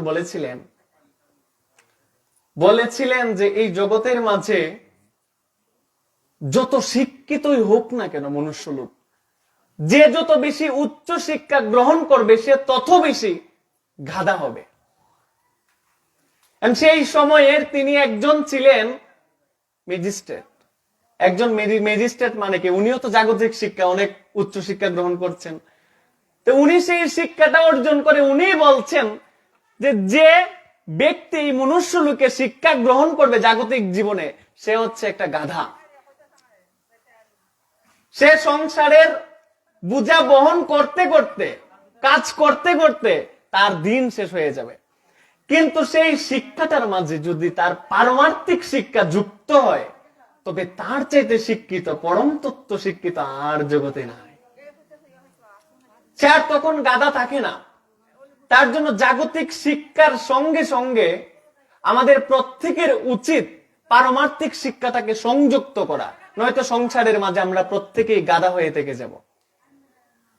তার জন্য প্রত্যেকের উচিত আমরা যত উচ্চ শিক্ষায় গ্রহণ করি না কেন, এই শ্রেষ্ঠ জ্ঞান, নহি জ্ঞানেন সদৃশম পবিত্রম ইহ বিদ্যতে তৎস্বয়ং যুগ সংসিদ্ধ কালেন আত্মনি বিন্দতি। এই জগতের মাঝে যত শিক্ষা, যত জ্ঞান রয়েছে, সমস্ত শিক্ষার সার জ্ঞান হচ্ছে একমাত্র শ্রীমদ ভগবত গীতার জ্ঞান। তার উপরে আর কোনো জ্ঞান নেই। কিন্তু আমরা সেই জ্ঞানটাকে আমাদের জাগতিক শিক্ষার ক্ষেত্রে যুক্ত করতে পারছি না। তার জন্য আমাদের উন্নতি নেই সংসারে। একমাত্র তার জন্য আমাদের দিনের পর দিন অধঃপতন হচ্ছে, আর কিছু না। এই সুখ, যে সুখের বর্ণনা করলাম, এই প্রকৃত সুখ কে পায় জানেন? একমাত্র জাগতিক জীবনে যার অর্থ বৈভব সম্পত্তি কম রয়েছে, সেই একমাত্র সেই সুখটা উপলব্ধি করতে পারে। আর যার জীবনে অর্থ সুখ কম, যে রোগগ্রস্ত, বেদিগ্রস্ত, সেই একমাত্র ভগবানের চরণাপন্ন হতে পারে না, আর কেউ পারেন না। অর্জুনের যখন সামর্থ্য ছিল, অর্জুন ভগবানের চরণে সমর্পিত হতে পারেনি। গান্ডীব ধনুটাকে তুলে বলেছিলেন যে আমাকে কাদের সঙ্গে যুদ্ধ করতে হবে তুমি আমাকে বলো, আমি তাদেরকে একবার দেখে নেই। ঋষিকেশম তদা বিক্কম ইদম আহমহবিতে সেনয় উভয় মধ্যে রতম স্থাপয় মে অচ্যুত। হে অচ্যুত, আমি কাদের সঙ্গে যুদ্ধ করব এবং কারা আমার পক্ষে যুদ্ধ করবে, তুমি তাদের মাঝখানে আমার রথটাকে স্থাপন করো, আমি একবার দেখে লই। এই যে একটা অহংকার, গান্ধীর জনতারা বলছেন আমি কাদের সঙ্গে যুদ্ধ করব আমাকে দেখাও। এই অহংকারটাই হচ্ছে পতনের মূল। এই সামর্থ্য, এই অর্জন, জ্ঞান, সমস্ত কিছুই হচ্ছে মূলত আমাদের অধঃপতনের দ্বার, প্রথম দ্বার। ভগবান বলছেন রাখো তোমার সামর্থ্য, আমি দেখে নেব কতটুকু আছে। যখন ভগবান তার দিব্য জ্ঞানকে আচ্ছাদিত করে জাগতিক জ্ঞান জাগ্রত করে দিলেন, দেখলেন সম্মুখে তার মাতুল পিতামহ সবাই উপস্থিত। এখন তাদেরকে মেরে তো আমার কোনো লাভ হবে না। আমি যাদের সুখ, যাদের সঙ্গে বসবাস করার জন্য আমি যুদ্ধ করতে যাচ্ছি, আজকে আমি তাদেরকে যদি হত্যা করে ফেলি, এই যুদ্ধ করে আমি কি পাবো? আমি তো কষ্টই পাবো দিন শেষে। আমি যুদ্ধ করবো না। আমার হাত থেকে গান্ডীব ধনু খসে পড়ছে, আমার নিজের দাঁড়ানোর ক্ষমতাটুকু নেই এখন, আমার রুম হর্ষ হচ্ছে, আমি বিষাদগ্রস্ত, আমি যন্ত্রণা আসক্ত। এই সংসারে যাদের ঐশ্বর্য বেশি, অহংকার বেশি, তাদের সামর্থ্য শেষ হয়ে যাবে, একদিন সুখ পাবে না, ভগবান তাদেরকে দেখে নেবে। অহংকার পতনের মূল আমরা সবাই জানি। এই অর্জুন অহংকার করেছিলেন বলে আজকে তার যে ধনু ধরে যুদ্ধ করতে যাবে সেই ধনুটা ধরে রাখার ক্ষমতাও তার নেই। বলছেন সেটা কষে পড়েছে। ভগবানের চরণে তারাই সমর্পিত হতে পারে যারা দিনাতি দিন, যাদের কোনো অহংকার নেই, তারাই পারবে, আর কেউ পারবে না। তারা কৃষ্ণ নামের মাঝে যে দিব্য সুখ, দিব্য আনন্দ পান, এই আনন্দ, এই সুখ আর কিছুতে পান না। দিন শেষে যদি একটু কৃষ্ণ নাম করতে পারে সে তখনই সুখী। সারা দিন কর্মব্যস্ত, দুঃখ নেই, পরিশ্রম করে দুঃখ নেই, কিন্তু দিন শেষে যদি গোবিন্দের চরণে একবার প্রণাম জানিয়ে দুপুটা অশ্রু যদি নির্গত পারে সেই করতে পারে সেই ভক্ত, তার চাইতে সুখী এই জগতে আর কেউ নেই। তা আমরা যে কথায় যে প্রসঙ্গে ছিলাম সেটা হচ্ছে ব্রহ্মলোকের যে সুখ। ব্রহ্মলোকের সুখটা মা কেমন? ইন্দ্রলোক থেকে যখন ব্রহ্মলোকে পতিত হবে জীব, তখন ইন্দ্রলোকের চাইতে 100 গুণ, এই সমস্ত গুলো কিন্তু 100 গুণ বেশি বেশি।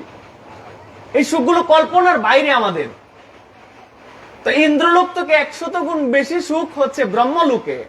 আর সেই ব্রহ্মলোকের সুখটা মহর্ষিগণ ব্যক্ত করতে গিয়ে বলেছেন যে ব্রহ্মলোকের সুখ থেকে যখন কোন জীবাত্মা পুণ্য কর্ম করে, ব্রহ্মলোক থেকে যখন ঊর্ধ্বগতি লাভ করে, পরম দাম প্রাপ্ত হয়, সেই পরম দামের যে সুখ, সেই সুখ ব্যক্ত করার মতো কোনো জ্ঞান মহর্ষিগণের নেই।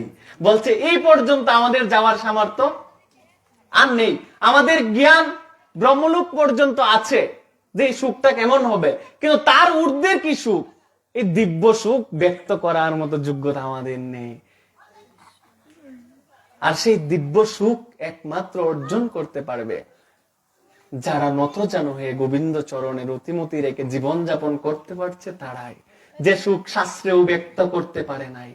কিন্তু সেই প্রকৃত সুখ, প্রকৃত জ্ঞানকে পিছনে ফেলে আমরা কামনা বাসনায় আসক্ত হয়ে সংসারটাকে সার রূপ গ্রহণ করে সেখানেই আমরা সুখ মনে করে মত্ত হয়ে পড়ে আছি, যেটাই সুখ।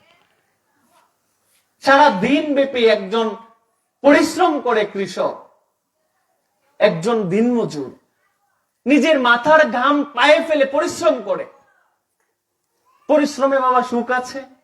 পরিশ্রমে তো সুখ নেই।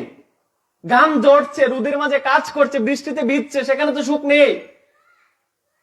কিন্তু সে তো সেখানেই কাজ করে সুখ পাচ্ছে। কি ভেবে সুখ পাচ্ছে? মনে মনে ভাবছে সেই ব্যক্তিটা যে দিনের শেষে আমাকে সেই কাজের বিনিময়ে আমাকে কিছু অর্থ প্রদান করবে মালিক, আর সেই অর্থটা দিয়ে আমার সংসারে আমার যে পুত্র পরিজন স্ত্রী রয়েছে তাদের মুখে একটু হাসি ফুটাতে পারবো। তাদের মুখের হাসিটাই হচ্ছে মূলত তার পরিশ্রমের সুখ। সংসারে জীবের আমাদের এটাই সুখ। যারা কাজ করছে দেখুন, আমরা নিজের জন্য কিছু চাই না। যারা বিদেশ পড়ে আছে আমাদেরকে ছেড়ে, তারা কি সুখে আছে? কিন্তু আমরা যারা দেশে আছি, অর্থ ব্যয় করছি, তার উপার্জিত আমরাই সুখ পাচ্ছি, অর্থ ব্যয় করছি, কিন্তু সেও সুখ পাচ্ছে কষ্টের মাঝে। সে যখন কাজ করে তখন ভাবছে যে দিন শেষে আমি আমার পরিবার পরিজনদেরকে একটু মুখে হাসি ফুটাতে পেরেছি, এটাই তার প্রকৃত সুখ। এটা হচ্ছে সংসারের সুখ। আর এই সংসারটা একসময় বিচ্ছিন্ন হয়ে যাবে। আমাদের যখন উপার্জন করার ক্ষমতাটা নিষ্ক্রিয় হয়ে যাবে, শক্তি যখন অর্জুনের মতো যখন আমাদের দুর্বল হয়ে যাবে দেহ, তখন দেখবেন যে সংসারের প্রণয়নী স্ত্রীর মুখে হাসি ফুটাতে গিয়ে আপনি সারা জীবন ব্যয় করে দিলেন, গোবিন্দ নাম স্মরণ করলেন না। শেষের দিনে দেখবেন সেই স্ত্রী আপনার পাশে থাকবে না, সেই সন্তান আপনার পাশে থাকবে না, বলবে যে আজকে তো আর উপার্জন করার ক্ষমতা তার নেই। তখন সংসারের মাঝে সেই একমাত্র বোঝা, আমরাই তখন বোঝা হয়ে যাব। তাই সাধন ভজন বলুন, এই জ্ঞান অর্জন বলুন, ভগবানের কথা আস্বাদন করতে আসার যে উদ্বেগ, সেটা একমাত্র যৌবন বয়সী সম্ভব। ব্রহ্মা চেয়েছেন যে ব্রহ্মলোকের সুখ অধিপতি, তিনি বলেছেন যে আমাকে তুমি, এই ব্রহ্মলোকে তো আমি সুখ পাচ্ছি না, এই ব্রজ গোপীদের গৃহের কোন আঙিনার কোণার মাঝে আমাকে একটা পাথর করে তুমি পাঠিয়ে দিও। এই যে ব্রজের কথা বললাম, ব্রজের মাঝে ঐশ্বর্যের কোন স্থান নেই, সেখানে মাধুর্যতা, সেখানে কাঙাল, ব্রজ গোপীদের দেখবেন তাদের জীবনযাপনে কোনো ঐশ্বর্যময়তা নেই, তেমন সামর্থ্য নেই, তবু তারা সুখী। কি জন্য? বলছেন ব্রহ্মা যে আমাকে যদি তুমি কৃপা করো, তবে কৃপা করে তুমি আমার দেহটাকে, একটা তনুটাকে জন্ম দিও ব্রজ গোপীর দ্বারের একটা পাথর হয়ে। আমাদের দরজার সামনে যেমন একটা পাথর রাখি না, পাথর, ব্রহ্মা স্বয়ং চেয়েছেন ব্রজগোপীর দ্বারের একটা পাথর হতে। ভগবানকে বলছেন কি জন্য? বলছেন ব্রজগোপী যখন সারা দিন ব্যাপী কৃষ্ণ কৃষ্ণ নাম শ্রবণ করে কাজ করবে, কৃষ্ণ নাম করে যখন তার দেহটা এত পুত পবিত্র হবে, এত দিব্যময় হবে, এই দেহটা যখন আমার উপর দিয়ে যখন দরজাতে সে গৃহে প্রবেশ করতে যাবে দিন শেষে, তখন তার পদধূলি মাখার মতো সৌভাগ্য আমার হবে। তার জন্য আমাকে তুমি ব্রজগোপীর দ্বারের পাথর রূপে তুমি আমাকে মনুষ্য লোকে তুমি পাঠাও। সাধন ভোজন করার জন্য সর্বোৎকৃষ্ট জায়গা, স্থান হচ্ছে একমাত্র এই মনুষ্য লোক। আমরা তো বুঝলাম না, কারণ আমাদের সেই জ্ঞান জাগ্রত হলো না। আর সেই জ্ঞান তখনই জাগ্রত হবে, এই শ্রীমদ ভগবত গীতার জ্ঞান যুগ কেন চতুর্থতম অধ্যায় হলো। অর্জুনকে প্রথমেই তো এই জ্ঞান দিতে পারতেন প্রথম অধ্যায়ে, তাহলে তো অর্জুন এসব কথা বলতেন না, পারতেন না। যদি এই দিব্য জ্ঞান অর্জুনকে জাগিয়ে দিতেন প্রথম, তাহলে তো অর্জুন আর এই কথা বলতেন না। কিন্তু জ্ঞান যে অর্জন করবেন, সেই জ্ঞান অর্জন করার জন্য তার আগে জ্ঞান অর্জনের যে পাত্রটা, এটাকে প্রস্তুত করতে হবে। তার জন্যই মূলত আমার অর্জুনকে দিয়ে বিষাদময়তা, বিষাদ ব্যথা দিয়েছেন, যে ব্যথা না পেলে কেউ গোবিন্দ চরণে রতিমতি হতে পারে না। যার জীবনে কষ্ট নেই, সে গোবিন্দের চরণে সমর্পিত হতে পারে না। তার জন্য শ্রীমদ্ ভগবত গীতার প্রথম অধ্যায়টা অর্জুন বিষাদ যুগ বলেছেন, আমাদের সংসারে জীবের বিষাদ যুগ। দ্বিতীয় অধ্যায় আমরা যখন কোনো সিদ্ধান্ত নিতে পারি না, তখন সেই সিদ্ধান্তটা বলছেন শাস্ত্র বিধি অনুপাতে তুমি নেও, দেখবে সেখানেই প্রকৃত সুখ। তার জন্য এখানে শঙ্কা, যখন দ্বিধার মাঝে পড়ে যাব, তখন বলছেন তোমার শাস্ত্র যেটা বলেছে তুমি সেটাকে গ্রহণ করো, এর বাইরে তুমি পা ফেলো না। তৃতীয় অধ্যায় হচ্ছে কর্মযোগ, কোনটা শ্রেয়, কর্ম করা, কর্ম ত্যাগ করা, অকর্ম বিকর্ম, কোনটা শ্রেষ্ঠ, তুমি সেটা গ্রহণ করো। চতুর্থতম অধ্যায়ে গিয়ে অর্জুনকে দিব্য জ্ঞান প্রদান করেছেন, এর আগে করেন নাই। এর আগে ভগবান শ্রীকৃষ্ণ একথা বলেন নাই, তিনি কে, ওনার পরিচয়টুকু দেন নাই। এই চতুর্থ অধ্যায়ে বলেছেন সমস্ত কিছু, এই গীতার জ্ঞান সেখান থেকেই শুরু করেছেন, প্রকৃত জ্ঞান। কিন্তু আমরা সাধন করছি না। এই যে পারমার্থিক জ্ঞান অঙ্কুর বিদ্যানিকেতন যে স্কুলটা এখানে স্থাপন করা হয়েছে, যার কথা না বললে নয়, বিনয়দাকে কেন্দ্র করে আপনাদের গ্রামে, এই গ্রামের মানুষ আপনারা অতীব সৌভাগ্যবান যে এখানে একটা গীতা স্কুল স্থাপন হয়েছে। আমি হলপ করে বলতে পারি আশেপাশের 10টা গ্রাম যাচাই করে দেখুন, গীতা স্কুল পাবেন না। কিন্তু আপনাদের এই গ্রামে যে আনছেন একটা স্কুল, আমি সেখানে আমার কোটি জন্মের সৌভাগ্য যে আমি এখানে গীতামৃত দান করার জন্য একটা পরিবেশ পেয়েছি। আমি অতীব সৌভাগ্যবান, কোন জন্মে কোনো কর্ম করেছিলাম, তার জন্য এই শিশুদের মাঝে এই জ্ঞান বন্টন করে দিতে পারছি। ভগবানের জ্ঞান, ভগবানের অহৈতুকী কৃপা। কিন্তু জ্ঞানের প্রসঙ্গটা এই জন্য মা, যদি সন্তানকে পারমার্থিক তত্ত্ব জ্ঞান আমরা বাল্যকালে না দিতে পারি, সেই সন্তান বৃদ্ধ বয়সে পিতামাতাকে বাদ দিবে না, কথা শুনবে না। আর যদি আপনার সন্তানকে এখনোই সেই পরম তত্ত্ব জ্ঞান অর্জন করার জন্য স্কুলে প্রেরণ করেন, তবে সে শেষের দিন নিয়ে আপনার ভাবতে হবে না। সেই সন্তান আপনার প্রজ্ঞাবান এবং বিদৌষী হবে, অর্থাৎ গর্ববোধ করার মতো কারণ আপনার সেই সন্তান হবে, এছাড়া নয়। তার জন্য বলছিলাম প্রথমে যে ভগবান করুণা করলেই কেবল জীবের একটু ঊর্ধ্বগতি হয়, উপরে তার বসবাস হয়। আর যখন জীবের ঊর্ধ্বগতি হয়, তখন ভগবান করুণা করে আরেক আঙ্গুল নিচে নেমে আসেন, 2 আঙ্গুল। ভগবান আর জীবের মাঝে 2 আঙ্গুল ব্যবধান। আমরা মনে করি ভগবানের আর আমাদের অনেক ব্যবধান, কিন্তু না, শাস্ত্র বলছেন ভগবান আর আমাদের ব্যবধান হচ্ছে মাত্র 2 আঙ্গুল। যে প্রসঙ্গে ছিলাম শুরুতে, স্পর্শ করেছিলাম, মাতা যশোদা যখন কৃষ্ণকে বাঁধতে যাবেন গোপালকে, তখন মাতা যশোদা বাঁধতে গিয়ে দেখলেন যে রশিটা আমার 2 আঙ্গুল বাকি থেকে যাচ্ছে। জানি সবাই, এই দুই আঙ্গুল হচ্ছে ভগবানের, এক আঙ্গুল হচ্ছে কৃপা করুণা, আর এক আঙ্গুল হচ্ছে ভক্তের অনুরাগ, ভগবানের প্রতি অনুরাগ, সমর্পণ। মাতা যখন দেখলেন যে আর কোনো উপায় নেই, তখন দেখলেন যে মা খুব ক্লান্ত হয়ে গেছে, এবার তো আর মায়ের কষ্ট সহ্য করা যায় না। তখন গোপাল কৃপা করে এক আঙ্গুল আঠিয়ে দিলেন। আর মাতা বলছেন যে আমার গোপাল তো সাধারণ কেউ না, যতবার রশি যোগ দিচ্ছি বাধা তো যাচ্ছে না। যখন কষ্ট নিয়ে দেখলেন যে গোপাল সাধারণ কেউ না, এই যে ভক্তি আসছে, ভক্তিতে তার আরেক আঙ্গুল জায়গা প্রসারিত হয়েছে, ভগবানের সঙ্গে ভক্তের মিলন হয়েছে, এছাড়া হয় না। কিন্তু দেখুন, এই জ্ঞান যে ভক্তের জীবনে আসবে না, সেই জ্ঞান যদি অর্জন না করতে পারে, ভগবানের করুণা পাওয়ার জন্য এই দুই আঙ্গুল ফাঁক থেকে যাবে। এই দুই আঙ্গুল ভক্ত আর ভগবানের ফাঁকা থেকে যাবে যদি তার সেই জ্ঞান জাগ্রত না হয়। তার জন্য সাধন ভজনটা বাল্যকাল থেকেই করতে হয়, বৃদ্ধ হলে হয় না। শেষের দিন নিয়ে আগেই ভাবতে হয়। আমি একটা নদী পার হব, সেখানে গিয়ে যদি মাঝিকে দেখে ভাবি যে আমার তো অর্থ নিয়ে আসা সঙ্গে করা প্রয়োজন ছিল, তখন আবার আমাদেরকে ফিরে বাড়িতে আসতে হবে, তারপর আবার আমাদেরকে যাত্রা করতে হবে সঙ্গে করি নিয়ে। এখন আমরা যে আমাদের মানব জীবনটা, এই পথটা যে পাড়ি দিচ্ছি করিবিহীন, শেষের দিনে মাঝিকে গিয়ে দেখলাম ভবনদীর পাড়ে দাঁড়িয়ে আছেন, তিনি করি যাচ্ছেন, কিন্তু করি তো নেই, নামের করি তো নেই। কিন্তু আমরা কি করে দিয়ে দিচ্ছি শেষের দিনে, যখন এই দেহটা থেকে প্রাণ পাখি চলে যায়, এই দেহটা যখন পড়ে থাকে লাশ হয়ে, তখন তার সঙ্গে আমরা কি দিচ্ছি, পয়সা দিয়ে দিচ্ছি, এটাই করি, আদলি যেটাকে বলি। নোট চলবে না। এই যে কুসংস্কারের জন্য আমরা যতদিন পর্যন্ত এই সংসারের মাঝে এই কুসংস্কার গুলো থেকে যাবে, যে আদলি পয়সা দিলে তাকে ভবনদী পার করে দিবে, ততদিন পর্যন্ত ভগবানের কৃপা আমরা অর্জন করতে পারবো না। এগুলো হচ্ছে কুসংস্কার। দেখবেন একজন মরে গিয়েছে, তাকে দেখবেন একটা কড়ি দিয়ে দেয়, এসব তো নয়। শেষের দিনের যাত্রায় তো এসব নয় সঙ্গী। এসব কি প্রকৃত সঙ্গী হতে পারে? কখনোই না।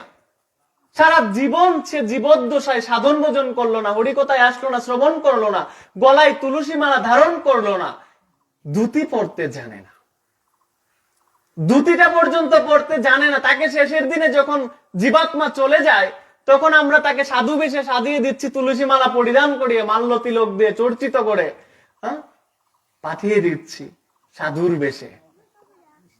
কিন্তু মহাজনগণ বলেছেন, আমরা যে লাশটাকে সাধুর বেশে সাজিয়ে দিচ্ছি, আমরা তাকে সাধু সাজিয়ে দিচ্ছি না, তখন তাকে আমরা চুর সাজিয়ে দিচ্ছি। কত বড় কথা! এই সাত্বিক বস্ত্র ধারণ করলে তো সে সাধু হয়, আমরা সাধু বলি। যারা দেখলে মুখে আইসে কৃষ্ণ নাম, জানিও সে বৈষ্ণব প্রধান। সারা জীবন তারে দেখলে মুখে কৃষ্ণ নাম আসছে না। এখন শেষের দিনে যে চুরি চঙ্করি করে গেছে, ভগবানের কথা শ্রবণ করে নাই, মরণ করে নাই, গলায় তুলসী মালা দেন নাই, এখন তারে শেষের দিনে যে আমরা সাধুর বেশ ধারণ করিয়ে দিচ্ছি, এখানে চুর সাজিয়ে দিচ্ছি না বাবা, তার শাস্তি আমাদের ভোগ করতে হবে। সে ধুতি পড়তে জানে না, তাকে আমরা ধুতি পরিয়ে সাধু সাজিয়ে দিচ্ছি, যাও তোমার ভবনদীতে এখন পার করে দিবে, কারণ তুমি এখন সাধুর বেশ ধারণ করেছ। এই যে কুসংস্কার, এগুলো থেকে আমাদের বেরিয়ে আসতে হবে। আমি না করছি না যে তাদেরকে অন্য কোনো বস্ত্র দিয়ে দেন, দিতে হবে এই বস্ত্র, এই রূপে তাকে পাঠাতে হবে শেষের দিনে। আর এটাই হচ্ছে আমাদের প্রকৃত রূপ। আর আমরা যে রঙিল স্বপ্ন দেখছি, রঙিল কাপড় পরিধান করছি, এগুলোতে প্রকৃত রূপ না, এগুলো আমাদের প্রকৃত পরিচয় না। প্রকৃত তত্ত্ব, প্রকৃত রূপ সেটাই, যে রূপটা আমাদের শেষের দিনে আমাদেরকে সাজিয়ে দেওয়া হয়। কিন্তু জীবনে আমরা একদিনও এই সাজ ধারণ করার জন্য যে একটা আকর্ষণ, যে আমি একদিন হলেও ধুতি পরিধান করব, ভগবানের কাছে একটু সমর্পিত হব, গলায় তুলসী মালা দেব, ধর্মটা তো হয়ে গেছে এখন নৈমিত্তিক। আমরা প্রতিদিন কাঁদছি, প্রতিদিন যে কর্মগুলো করছি এটাকে বলা হয় নিত্য কর্ম। আর আমরা প্রতিদিন যা করছি না, এটা হচ্ছে নৈমিত্তিক কর্ম, যেটা মাঝে মাঝে করি। আমাদের ধর্মটা আজকাল হয়ে গিয়েছে নৈমিত্তিক কর্ম। তার জন্য শেষের দিনে বাবা চুর সাজিয়ে দিয়ে লাভ নাই, একদিন আমাকেও সাজানো হবে। আমিও একদিন চুর সাজবো, কিন্তু শেষের দিনে গিয়ে ভগবান যখন আমার এই রূপ দেখবেন, বলবেন যে সারা জীবনে তো জীবদ্দশায় নিজের ইচ্ছাই পরিধান করিস নি একদিনও। আজকে তোকে যে দিয়ে দিয়েছে, তোর তো এই যে আমি একটা বস্ত্র পরিধান করতে ইচ্ছাকৃত না। আমাকে যদি দেখবেন একটা বাচ্চা যখন ক্রন্দন করে, দেখবেন তাকে জোর করে কোনো বস্ত্র পরিধান করালে সে সেটা পড়তে রাজি না, ক্রন্দন করে। তো শেষের দিনটা হচ্ছে এমন যে বাচ্চাটা বস্ত্র পরিধান করতে গিয়ে সে ক্রন্দন করে যে আমি এটা পরবো না, সে পুরানটাই পরবে, নতুনটাও পরবে না। সে যেটা পরে সে আরাম পাচ্ছে ওইটাই পরবে, ময়লাটাই পরবে, ভালোটা তো সে বুঝে না। তো শেষের দিনে যে আমরা ভালোটা পরিয়ে দিবে, শেষের দিনে ভবনে দিতে যে আমরা যাব, তখন আমাদের শরীরে কুজলি করবে, তখন যে আমার তো দেহে এটা মানায়নি। এগুলো থেকে আমাদের বেরিয়ে আসতে হবে। এ প্রসঙ্গে যখন শেষের দিন চলে এসেছে, দেখুন এই যে আমরা শ্রাদ্ধ করছি, প্রতিটা ক্ষেত্রে কুসংস্কার রয়েছে। এই শ্রাদ্ধের মাঝে আমাদের অনেকগুলো তথ্য রয়েছে। শাস্ত্র কত দিনে হবে, এগুলো বিধি মোতাবেক কিনা। তারপরে এই যে মৃত্যু বাড়িতে আমরা হরিনাম করি না, দেখবেন মারা সিঁদুর দেন না, তিলক দেন না, তুলসী আরতি করেন না সেদিন। তারপর আপনার সন্ধ্যার সময় যে উলুধ্বনি দেন, উলুধ্বনি দেন না। ভগবানের যে সেবা, গোপাল সেবা দিচ্ছে, তখন গোপালকে উপবাস রাখছে। এগুলো হচ্ছে কুসংস্কার। মৃত বাড়ি কখনো অশুদ্ধ হয় না। একটা দেহ থেকে যখন জীবাত্মা চলে যায়, সেখানে কখনো অশুদ্ধ হয় না। মৃত্যুর পর এই দেহের জীবাত্মাটা কোথায় প্রাপ্ত হবে, কোন লোক প্রাপ্ত হবে, আমরা বলতে পারবো? আমাদের তো সেই ক্ষমতা নেই, আমরা জানি না। এখন আমরা যদি ধরে নিই যে সেখানে যমরাজের দূত গণে এসেছিলেন, তাকে নরকে নিয়ে গেছেন, তাইলে ঠিক আছে, আপনারা পূজা পার্বণ আছে বন্ধ করে দেন, কারণ এখানে যমরাজের দূত আসছে। এখন আমরা তো কিছুই জানি না। স্বয়ং যমরাজ হচ্ছেন দ্বাদশ মহাজনের একজন, উনি একজন ভগবানের প্রিয় ভক্ত। এখন সে যদি যমলোকেও যায়, তথাপিও তো বন্ধ করা যায় না। যমলোকের যে চরগণ রয়েছে তারাও শুদ্ধ। তাকে ধর্মরাজ বলা হয়েছে, যমরাজকে ধর্মরাজ বলা হয়েছে, ধর্মের রাজা, তার ধর্ম, সে নিরপেক্ষ। যমরাজ পূজিত, কিন্তু আমরা জানি না এগুলো। দেখুন, আমরা কীর্তন বন্ধ করে দিচ্ছি, পূজা পার্বণ বন্ধ করে দিচ্ছি। গড়ের মাঝে দুইজন সন্তান, এখন একজন মারা যাওয়ার পরে এক সন্তান মৃত্যুবরণ করেছে, আর এক সন্তানকে কি আমরা না খাইয়ে রাখি? সেই সন্তান খাচ্ছে, আমরাও খাচ্ছি। আমাদের যত কর্ম অন্যদিন করতাম, ঠিক তদ্রুপ তত কর্ম একজন লোক মৃত্যুবরণ করার পরে আমরা করে যাচ্ছি। শুধুমাত্র ভগবান পালন করছে নিয়ম, আর আমাদের কোনো নিয়ম নাই। ভগবানকে বলছি তুমি এখন লকডাউনে থাকো, ভগবানের ঘর বন্ধ করে দেই 11 দিনের জন্য, এগুলো ঠিক না। ভগবানের ঘর বন্ধ করা যাবে না, বিগ্রহ সেবা করা যাবে না, বিগ্রহ সেবা করা যাবে না, অশুদ্ধ। কিন্তু উলধ্বনি বন্ধ করে দিচ্ছি, হরিনাম জপ বন্ধ করে দিচ্ছি, তুলসী আরতি বন্ধ করে দিচ্ছি, সিঁদুর দেওয়া বন্ধ করে দিচ্ছি, এগুলো তো করা যাবে না। এগুলো কুসংস্কার, আমাদের বেরিয়ে আসতে হবে। শ্রাদ্ধ হবে, শ্রাদ্ধের মাঝে কি আয়োজন হবে, আমাদের দেখবেন আশেপাশের মানুষজন তখন আমাদেরকে জাপটে মেরে ধরে রাখে। এটা হচ্ছে আমাদের কর্মফল। দেখবেন একজন ভক্তের আত্মীয় স্বজন যদি মারা যায়, তখন তার যদি ইচ্ছে থাকে, যেটা আমরা দেখি বিভিন্ন জায়গায় গেলে দেখি, একজন ভক্ত, তার একজন আত্মীয় মারা গিয়েছে, তার একজন ভাই বোন বাবা মা মারা গিয়েছে, সে চাচ্ছে একটু সাত্বিক আহার ভোজন করাতে। এখন সেদিন দেখা যাবে যে তার যে সমাজ, আমরা যেটাকে বলি সমাজ, এসে বলছে যে সাত্বিক আহার গ্রহণ করলে আমরা কেউ থাকবো না। এগুলো হচ্ছে অপ্রিয় সত্য কথা। এগুলো আস্বাদন করলে মানুষ ভালো পায় না, ভালো বলে না। কিন্তু এগুলো না বললে আমাদের পরিবর্তন আসবে না। লীলা কথা আস্বাদন করানো যায়, প্রেম হয়, পরিবর্তন নেই। যুগের পর যুগ কীর্তন চলছে, হরিনাম সংকীর্তন, কিন্তু গ্রামে গেলে পরে দেখা যায় যে বাবা কোনো পরিবর্তন নেই। 30 বছর আগে যেমন ছিল ঠিক এখনো তেমনই আছে কুসংস্কার, এখনো মানুষ সংস্কারী হয়ে ওঠেনি। তো কৃষ্ণ নাম প্রয়োজন, কিন্তু কৃষ্ণ নামে তো আমার পরিবর্তন আনতে পারছে না।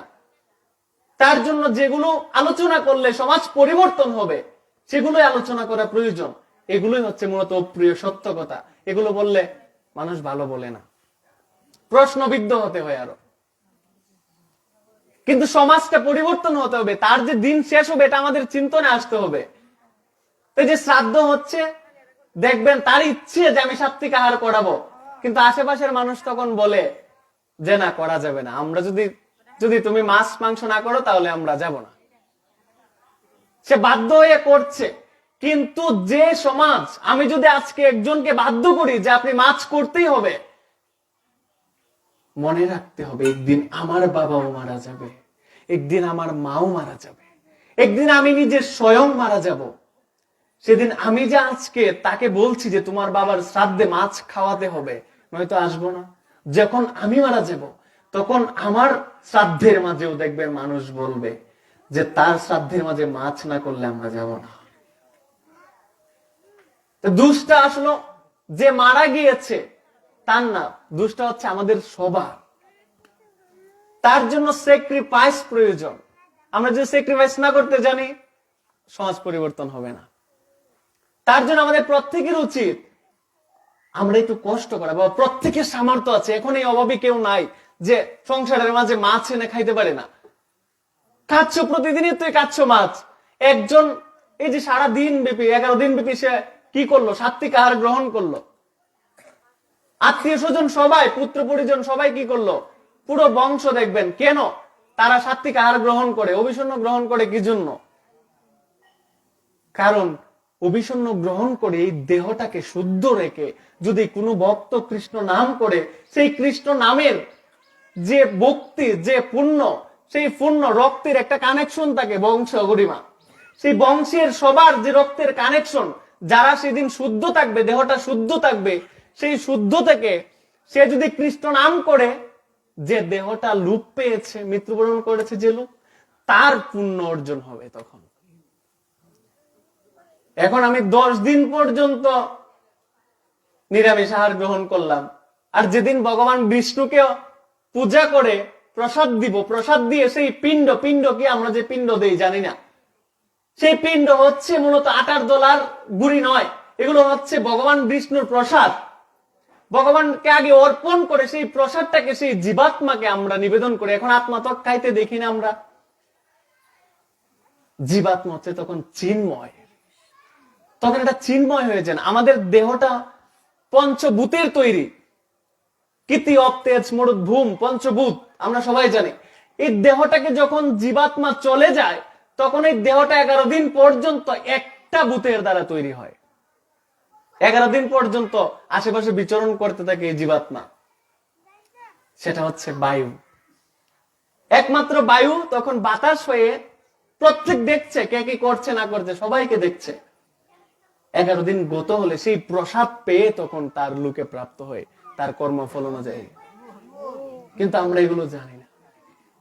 আমরা সারা 10 দিন সাত্বিক আহার গ্রহণ করলাম, 11 দিনের দিনে আমরা কি করছি? আমরা আমিষ দিয়ে ভোজন করাচ্ছি। আমরা বৈষ্ণবের কৃপাটা পাবো কোত্থেকে? ভক্তের কৃপাটা পাবো কোত্থেকে? এটা একটা কমন সেন্স আমাদের। কিন্তু আমরা যদি সচেতন না হই, আমরা যদি জাগতে না পারলাম, তবে সেই জীবাত্মার এই আয়োজনে কোনো ফল হবে না, কোনো পুণ্য অর্জন হবে না। সে আরো অভিশাপগ্রস্ত হবে যে তার সন্তানকে এই জ্ঞানটুকু দিতে পারেনি, তাই সে আরো ভগবানের কাছে অভিশপ্ত হবে যে সে তার সমাজটাকে একটু পরিবর্তন করতে সে কিচ্ছু করে যেতে পারেনি। তখন ভগবান তাকে আর অভিশাপগ্রস্ত করবেন, শাস্তি দিতে হবে, তখন শাস্তি ভোগ করবেন। তার জন্য শ্রাদ্ধ বাসরে একটু চেষ্টা করবেন, এসব আমিষ, একদিন আমরা মাছ না খেয়েই থাকলাম, একটু কষ্ট করে আমরা একটু প্রসাদ গ্রহণ করলাম, প্রয়োজনে বাবা বাসায় গিয়ে আবার খেয়ে নিলাম, অসুবিধা তো নাই। একদিন আহার যদি না করি, অনুষ্ঠানে গিয়ে বাবা কষ্ট আছে।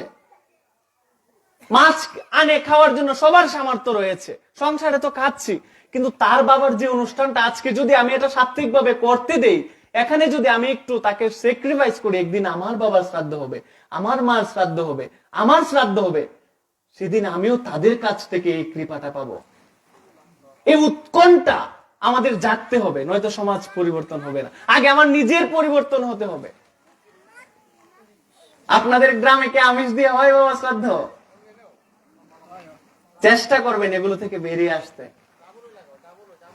শাস্ত্রে 3 প্রকার শ্রাদ্ধের কথা আছে, 3 প্রকার দ্রব্য।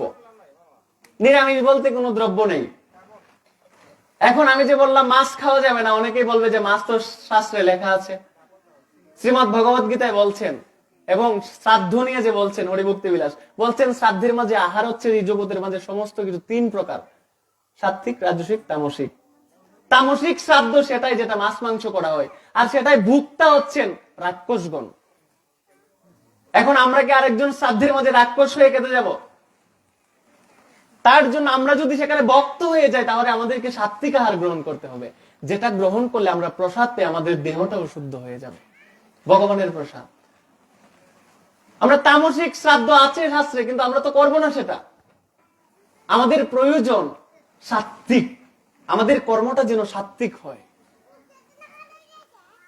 দেখুন, এই জীবনে যে প্রসঙ্গে ছিলাম, প্রসঙ্গ থেকে একটু কুসংস্কার নিয়ে আলোচনা করতে গিয়ে বেরিয়ে গেলাম। প্রসঙ্গে ছিলাম জ্ঞান সম্পর্কে, যে জ্ঞান অর্জন করছে আপনাদের গ্রামের সন্তানরা স্কুলে এসে, যে সংগঠনটা এখানে আনয়ন করেছেন, স্কুলকে স্থাপন করেছেন। দেখুন, আপনাদের সন্তান যদি একটু কৃষ্ণ চিন্তনে থাকেন, তবে সেই সন্তানের কৃষ্ণ চিন্তন জ্ঞান এক সময় পিতা মাতার কর্মের সুফল বেয়ে আনবে। একজন সন্তানকে যদি পরম তত্ত্ব জ্ঞান দেওয়া যায়, তবে সেই সন্তানের কৃতকর্মের দ্বারা পিতা মাতার উদ্ধার হয়ে যাবে। শাস্ত্রের কথা এগুলো। সন্তান যদি কৃষ্ণ ভক্ত হয়, সন্তান যদি শুদ্ধাচারী হয়, প্রকৃত জ্ঞানী হয়, তবে সেই সন্তানের কৃষ্ণ নামের কৃপা, পিতা মাতা যে তাকে সুষ্ঠ সন্তান করতে পেরেছে, তার জন্য সেই পিতা মাতাও সন্তানের কৃপা পাবে। পুত নামক নরক থেকে সে উদ্ধার হয়ে যেতে পারবে। অনেকগুলো নরকের মাঝে একটা নরক হচ্ছে পুত নামক নরক, যে নরকে জীব পতিত হলে তার পুত্র এবং স্ত্রীর কৃষ্ণ নামের যে প্রেম, যে কৃষ্ণ নামের যে আয়োজন করবে, এই আয়োজনে যদি কোনো ভক্তের হৃদয়ে একটু কৃষ্ণ ভক্তি জাগ্রত হয়ে যায়, তখন পিতা মাতা তাকে প্রসন্ন হয়, তার প্রতি গোবিন্দ প্রসন্ন হন। যে জগতের বুকে তোমাকে প্রসাদ রূপী যে সন্তান দিয়েছি, সেই সন্তানকে তুমি কৃষ্ণ ভক্ত করতে পেরেছ, ভগবানের জ্ঞান তাকে দিতে পেরেছ, তার জন্য তুমি একজন পিতামাতা হিসেবে তুমি যোগ্য। তুমি তোমার দায়িত্ব পালন করতে পেরেছ, যে দায়িত্ব তোমাকে দেওয়া হয়েছিল। এই নরক থেকে তখন তাকে উদ্ধার করে দেন গোবিন্দ। কিন্তু আমরা সন্তানকে পাঠাচ্ছি না। ভগবানের কথা, ভগবানের বাণী, শাস্ত্র কথা আস্বাদন করাচ্ছি না, গীতা পাঠ করতে উদ্ধৃত করছি না। দেখুন, শিশুকালে যদি ভজন করে সন্তান, কতটা ভজনানন্দী হন। মীরাবাই ছিলেন বৃন্দাবনের, আমরা সবাই জানি। মীরাবাই পাশের বাড়িতে বাজনা হচ্ছে, কিচ্ছু জানে না। মীরাবাই ওর মাকে বলছে, মা পাশের বাড়িতে কি? বলছেন পাশের বাড়িতে বর আসছে, তার জন্য বাজনা হচ্ছে। এখন বলছে মীরাবাই তো কিচ্ছু বুঝে না, বালক বালিকা। বলছেন পাশের বাড়িতে যে বাজনা বাজছে, বর আসছে, আমার বর কখন আসবে? কিচ্ছু তো বুঝে না। বলছেন আমার বর এনে দাও, ক্রন্দন করছে। তখন গোপালের একটা চিত্রপট এনে মা দিলেন মীরাবাইকে, বলছেন তোমার বর উনি গিরিধারী। তখন মীরাবাইকে যখন বলছেন যে তুমি যদি উনাকে দেখো, তাইলে তুমি উনাই হচ্ছে তোমার পতি। বলছেন আমার পতি তো কথা বলে না। ওই বর তো কথা বলে, কিন্তু আমার বর কথা বলে না কেন মা? তখন মীরাবাইকে বলছেন মা, যে এই পতি সবার সঙ্গে কথা বলে না। এই বর তখনই কথা বলে যদি কোনো স্ত্রী তাকে প্রসন্ন করতে পারে, তাকে যদি কেউ ডাকার মতো ডাকতে পারে, সেই ডাকেই একমাত্র গোবিন্দ সাড়া দেন। ইনি সবার ডাকে সাড়া দেন না। বলছেন মা, তুমি যদি তাকে ডাকার মতো ডাকতে পারো, দিন শেষে দেখবে তোমার বর তোমার কথা শুনছে, তোমার সঙ্গে কথা বলছে। এই যে মা বলছে, মার এই কথাটাকে তখন, না কারণ তো আছে, তখন মায়ের কথাটাকে, কথা শোনা যায়, তখন মার কথাটাকে হৃদয়ঙ্গম করে নিয়েছেন সন্তান। মীরাবাই তখন বলছিলেন যে আমি দেখবো আমার বর কখন কথা বলে। এই যে শুরু করে দিয়েছেন চিত্রপটকে হৃদয়ঙ্গম করে যে উনি আমার বর, নিয়মিত সেবা দিচ্ছে গিরিধারী গোপালকে। এই মীরাবাই কে ছিলেন? এই মীরাবাই ছিলেন দাপর যুগে, ইনি হচ্ছে কলি যুগের মীরাবাই। দাপর যুগে মীরাবাই ছিলেন মাধবী। এই মাধবী কি করলেন দাপর যুগে? যখন আমরা সবাই জানি গোবর্ধন পর্বত পরমেশ্বর ভগবান শ্রীকৃষ্ণ 7 দিন কনিষ্ঠ আঙ্গুলে করে রেখে দিয়েছিলেন, ইন্দ্রের সঙ্গে যুদ্ধ করেছিলেন। তখন পরমেশ্বর ভগবান শ্রীকৃষ্ণ অতি অল্প বয়স, যখন তিনি করছেন দেখলেন যে দেবরাজ ইন্দ্র তখন বিমুখ, কৃষ্ণ যুদ্ধ করছে। সেই ব্রজবাসী তখন কি করলেন? সমস্ত সবাইকে গোবর্ধন পর্বতের নিচে নিয়ে গেলেন। তো তখন সেই মানুষগুলোর মাঝে একজন ছিলেন হচ্ছে মাধবী। মাধবীর মা বলেছিলেন একবার যে এই ব্রজের যে কানাই, এই ব্রজের কানাই হচ্ছে মূলত সর্বাকর্ষক। তাকে যদি একবার কেউ দেখে, যদি তার কথা, তার বাঁশির সুর যদি একবার কেউ হৃদয়ঙ্গম করে, তবে তাকে সে আকর্ষিত করে ফেলে, পাগলিনী করে ফেলে, তার কাছ থেকে আর দূরে থাকা যায় না। তখন মাধবীকে বলছিলেন তখন যে তুই অন্তত পক্ষে এই ব্রজের কানাইয়ের দিকে কোনোদিন চোখ তুলে থাকাস না মা, তোকেও তখন টেনে নিয়ে যাবে আকর্ষণে। তো মাধবীর মায়ের কথা শুনে মা যা বলে তাই, থাকায়নি।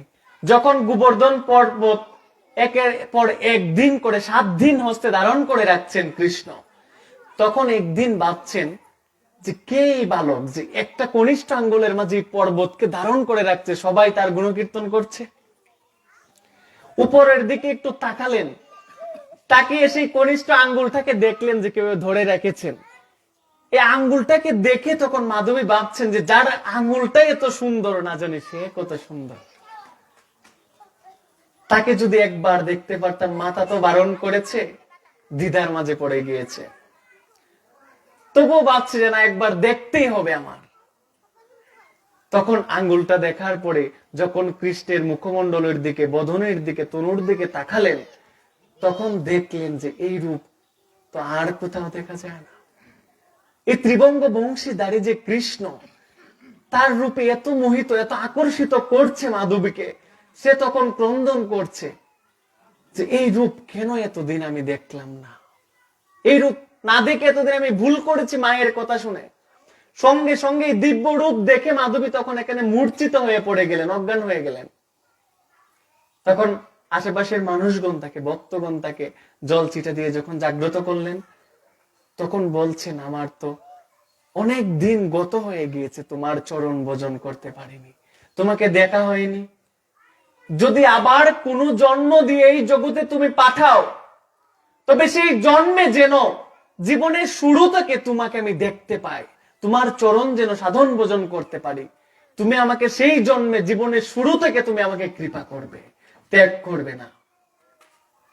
তখন মাধবী যে ওই পূর্বজন্মে দাপর যুগে চেয়েছিলেন, সেই মাধবী হচ্ছে মূলত এই কলি যুগে বাবা মীরাবাই। বুঝে না কিছু, বলছে আমার বর দাও, বর দিলেন, তখন তো বুঝে না, নাবালিকা। এই বরের যে পূজা করে যাচ্ছেন দিনের পর দিন, মাধবী তাকেই সংসারের সার বস্তু মেনে নিয়েছেন। একদিন মাধবী মায়ের সঙ্গে তখন মন্দিরে যাচ্ছেন। যখন মন্দিরে যাচ্ছেন, সর্বত্যাগী বৈষ্ণব তার কুলে করে তার আরাধ্য বিগ্রহ গোপালকে নিয়ে যাচ্ছেন কৃষ্ণ নাম করতে করতে, ভিক্ষা করার জন্য জীবের দ্বারে দ্বারে। তখন সেই মীরাবাই হঠাৎ করে যখন সেই বৈষ্ণবকে পাশ করে চলে যাবেন পাশ দিয়ে, পিছন থেকে শুনছেন কে যেন ডাকছে মীরাবাই বলে। গোপাল তখন, গিরিধারী গোপাল ডাকছে যে মীরাবাই তুমি কি সত্যি আমাকে ভালোবাসো? যখন বারবার এই কথা বলছেন গিরিধারী গোপাল, মীরাবাই তখন শুনছে কে যেন পিছন থেকে ডাকছে। এই ডাক তো আর কেউ ডাকেনি এভাবে, অপরিচিত কণ্ঠ।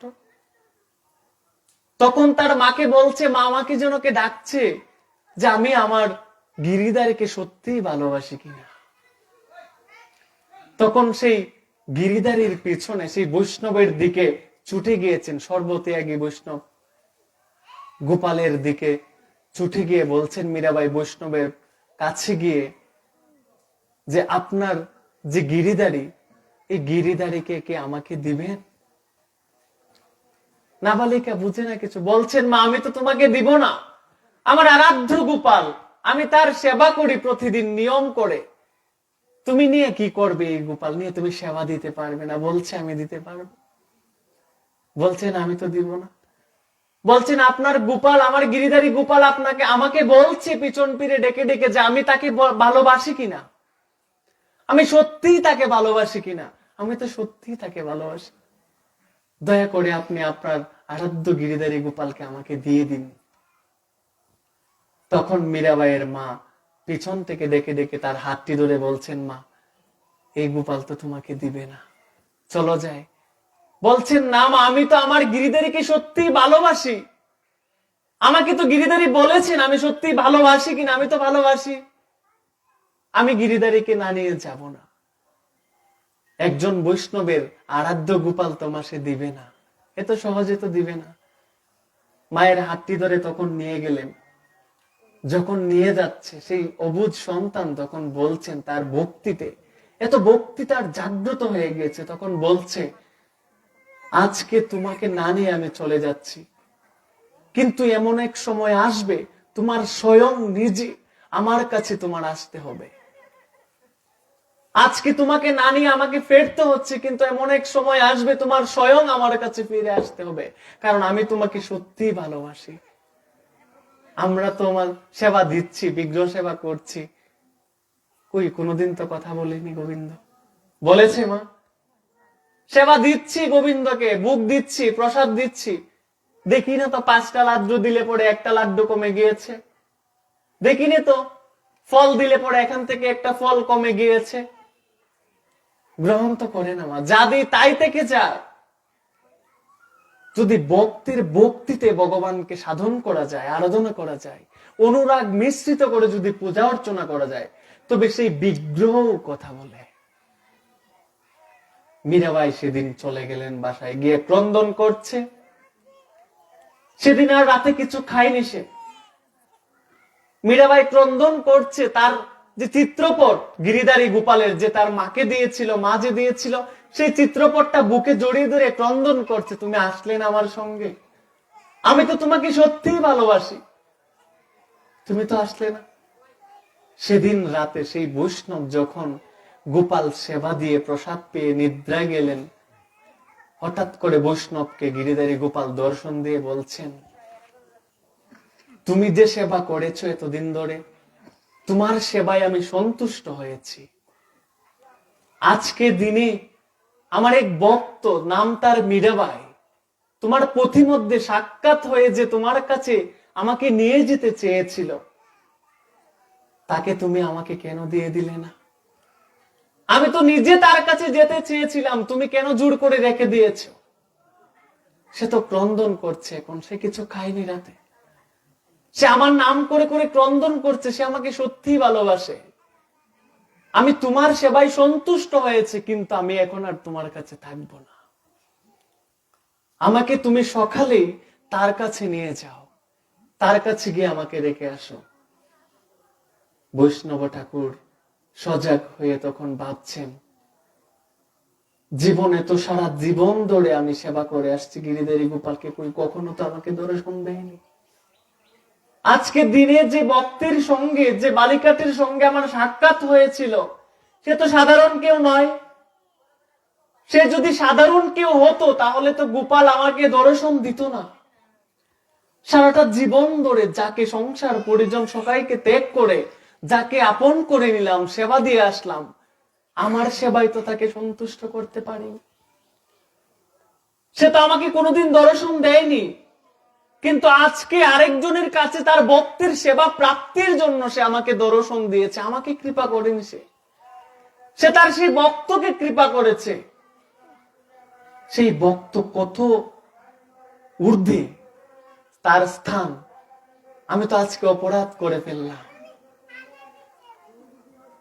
তখন বৈষ্ণব ঠাকুর পরের দিন প্রাতঃকালে সেই গিরিধারী গোপালকে কুলে করে নিয়ে কৃষ্ণ নাম করতে করতে প্রাতঃকালেই ভক্তগণকে জিজ্ঞেস করে করে মীরাবাইয়ের ধারে পৌঁছে গেলেন। গিয়ে পৌঁছে গিয়ে তখন মাতাকে বলছেন,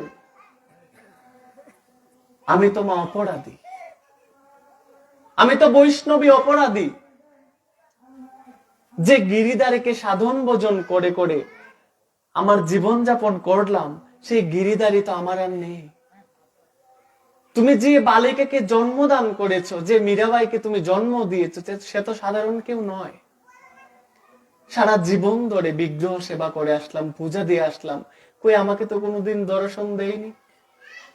তোমার সন্তান, তোমার কন্যা বয়সের দিকে সে অল্প হতে পারে, সে বালিকা হতে পারে, কিন্তু সে সাধন ভজনের দিকে অনেক ঊর্ধ্বে।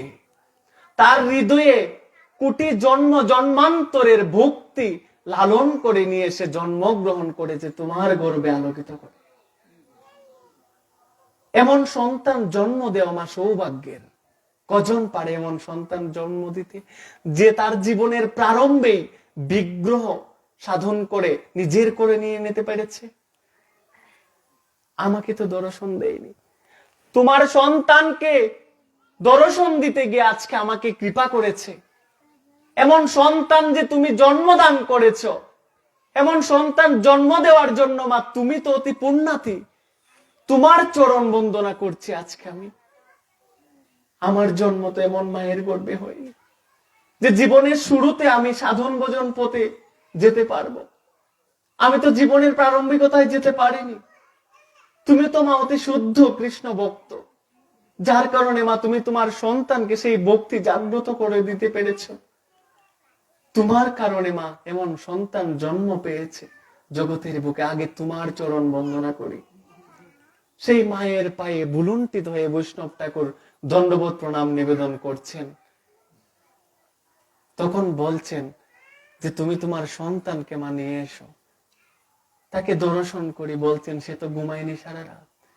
মীরাবাইকে যখন নিয়ে আসলেন তখন মীরাবাইকে দেখে বলছে, তুমি তো সাধারণ কেউ নও, তোমাকে দেখতে অতি সাধারণ, গতকাল তোমাকে আমি চিনতে পারিনি, তুমি কে? আমি অপরাধ করেছি তোমার চরণে, তুমি যে পরম বৈষ্ণবী, আমি অপরাধ করে ফেলেছি, আমাকে তুমি নিজ গুণে ক্ষমা করো। তুমি যদি আমাকে ক্ষমা না করো, তুমি আমার গোপাল, আমার আরাধ্য বিগ্রহ আমাকে ক্ষমা করবে।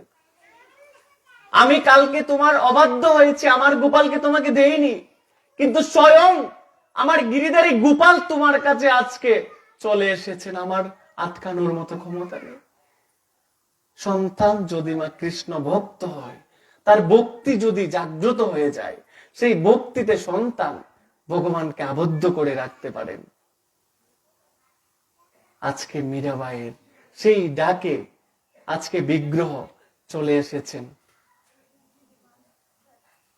দেখুন, যে কথায় যে প্রসঙ্গে ছিলাম আমরা, আর দীর্ঘায়িত করছি না। যদি আপনার সন্তান প্রকৃত জ্ঞান সন্ধানী হতে পারে, প্রকৃত জ্ঞান অর্জন করতে পারে, সেই সন্তান হবে আপনার পারমার্থিক পরজগতের ফলপ্রসূ এবং পথ প্রদায়িনী, কৃষ্ণ ভক্তি প্রদায়িনী সন্তান হবে। যদি সন্তানকে সেই পরম তত্ত্ব জ্ঞান অর্জন করাতে পারেন, তবে সন্তানের দ্বারা আমরা যেমন ভগবানের কৃপা প্রাপ্ত হতে পারি, সেই সন্তানের দ্বারা আবার ভগবানের কৃপা থেকে আমরা বঞ্চিত হতে পারি। যদি সন্তান কুলোটা হয়, সন্তান পিতামাতার মান সম্মানকে ভুলুণ্ঠিত করে দিতে পারে, আবার সেই সন্তান এই পিতামাতাকে ঊর্ধ্বে স্থান দিতে পারে। তার জন্য মা এখানে যে স্কুল আপনাদের গ্রামে স্থাপন করেছেন, প্রতিষ্ঠা করেছেন, সেই স্কুলে আমি আপনাদের সবাইকে বলি, এখন পর্যন্ত যারা নিয়মিত আসছেন এবং যারা আসেননি, তাদেরকে আপনাদের সন্তানকে এই প্রকৃত জ্ঞান অর্জন করার জন্য এখানে প্রেরণ করবেন। এই জ্ঞান অর্জন করলে সন্তান কুলোটা হবে না, বিপদে যাবে না। তার প্রকৃত তত্ত্বজ্ঞান জাগ্রত হয়ে যাবে। তার জন্য আপনারা সবাই এখানে প্রেরণ করবেন। এই আলোচনা আর দীর্ঘায়িত করছি না, আমার ইতিপূর্বে আরো দুজন পাঠক রয়েছেন, ওনারা আস্বাদন করাবেন। তাই চলুন একটু কৃষ্ণ নাম করে এখানে আমরা সবাই সমর্পণ করি। হরে কৃষ্ণ কৃষ্ণ কৃষ্ণ হরে হরে, হরে রাম রাম রাম হরে হরে, হরে কৃষ্ণ কৃষ্ণ কৃষ্ণ হরে হরে, হরে Ram Ram Ram Hare Hare.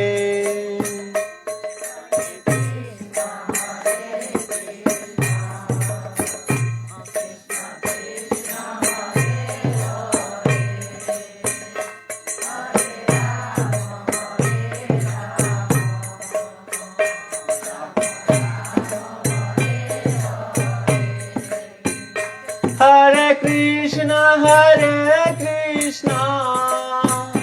Krishna Krishna Hare Hare, Hare Rama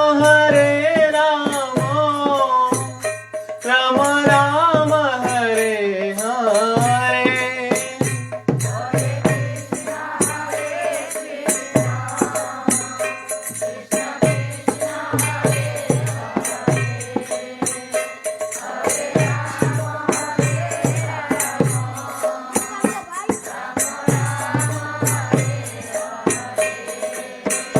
Hare Krishna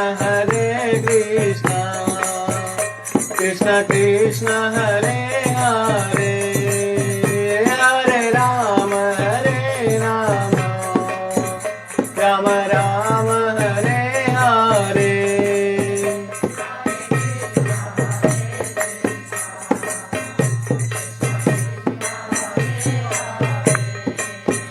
Hare Rama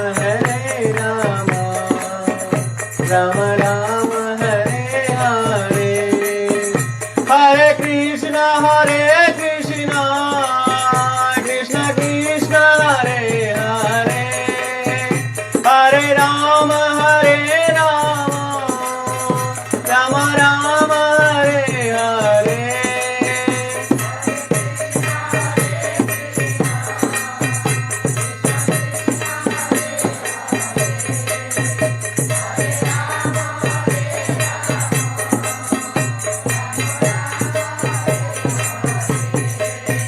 Hare Krishna Krishna Krishna Hare Hare, Hare Rama Rama Rama Hare Hare.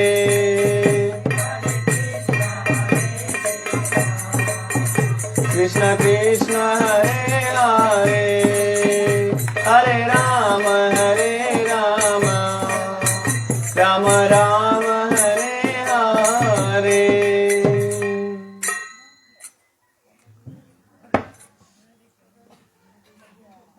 সবাই একটু আমার সঙ্গে বলুন, গঙ্গা, গীতা, সাবিত্রী, সীতা, সত্তা, পতিব্রতা, ব্রহ্মবলী, ব্রহ্মবিদ্যা, ত্রিসন্ধ্যা, মুক্তিগৃহিণী, অর্ধমাত্রা, চিতানন্দা, ভোগ্নি, ভ্রান্তি নাশিনী, বেদত্রী, পারানন্দা, তথ্যার্থ জ্ঞান মঞ্জুরি, ওম ইত্যর্থানি জপ নিত্যং গণেশ্য মানসিক জ্ঞান সিদ্ধিং লভ নিত্যং ততন্তে পরম পদ্ম।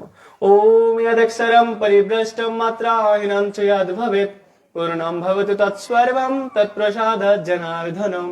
सर्वे भवन्तु सुखिनो सर्वे सन्तु निरामया, सर्वे भद्राणि पश्यन्तु मा कश्चित् दुःखभाग् भवेत्। সবে হও সুখী, সবে হও নিরাময়, ভক্তের মনোবাঞ্ছা পূর্ণ করো হে দয়াময়।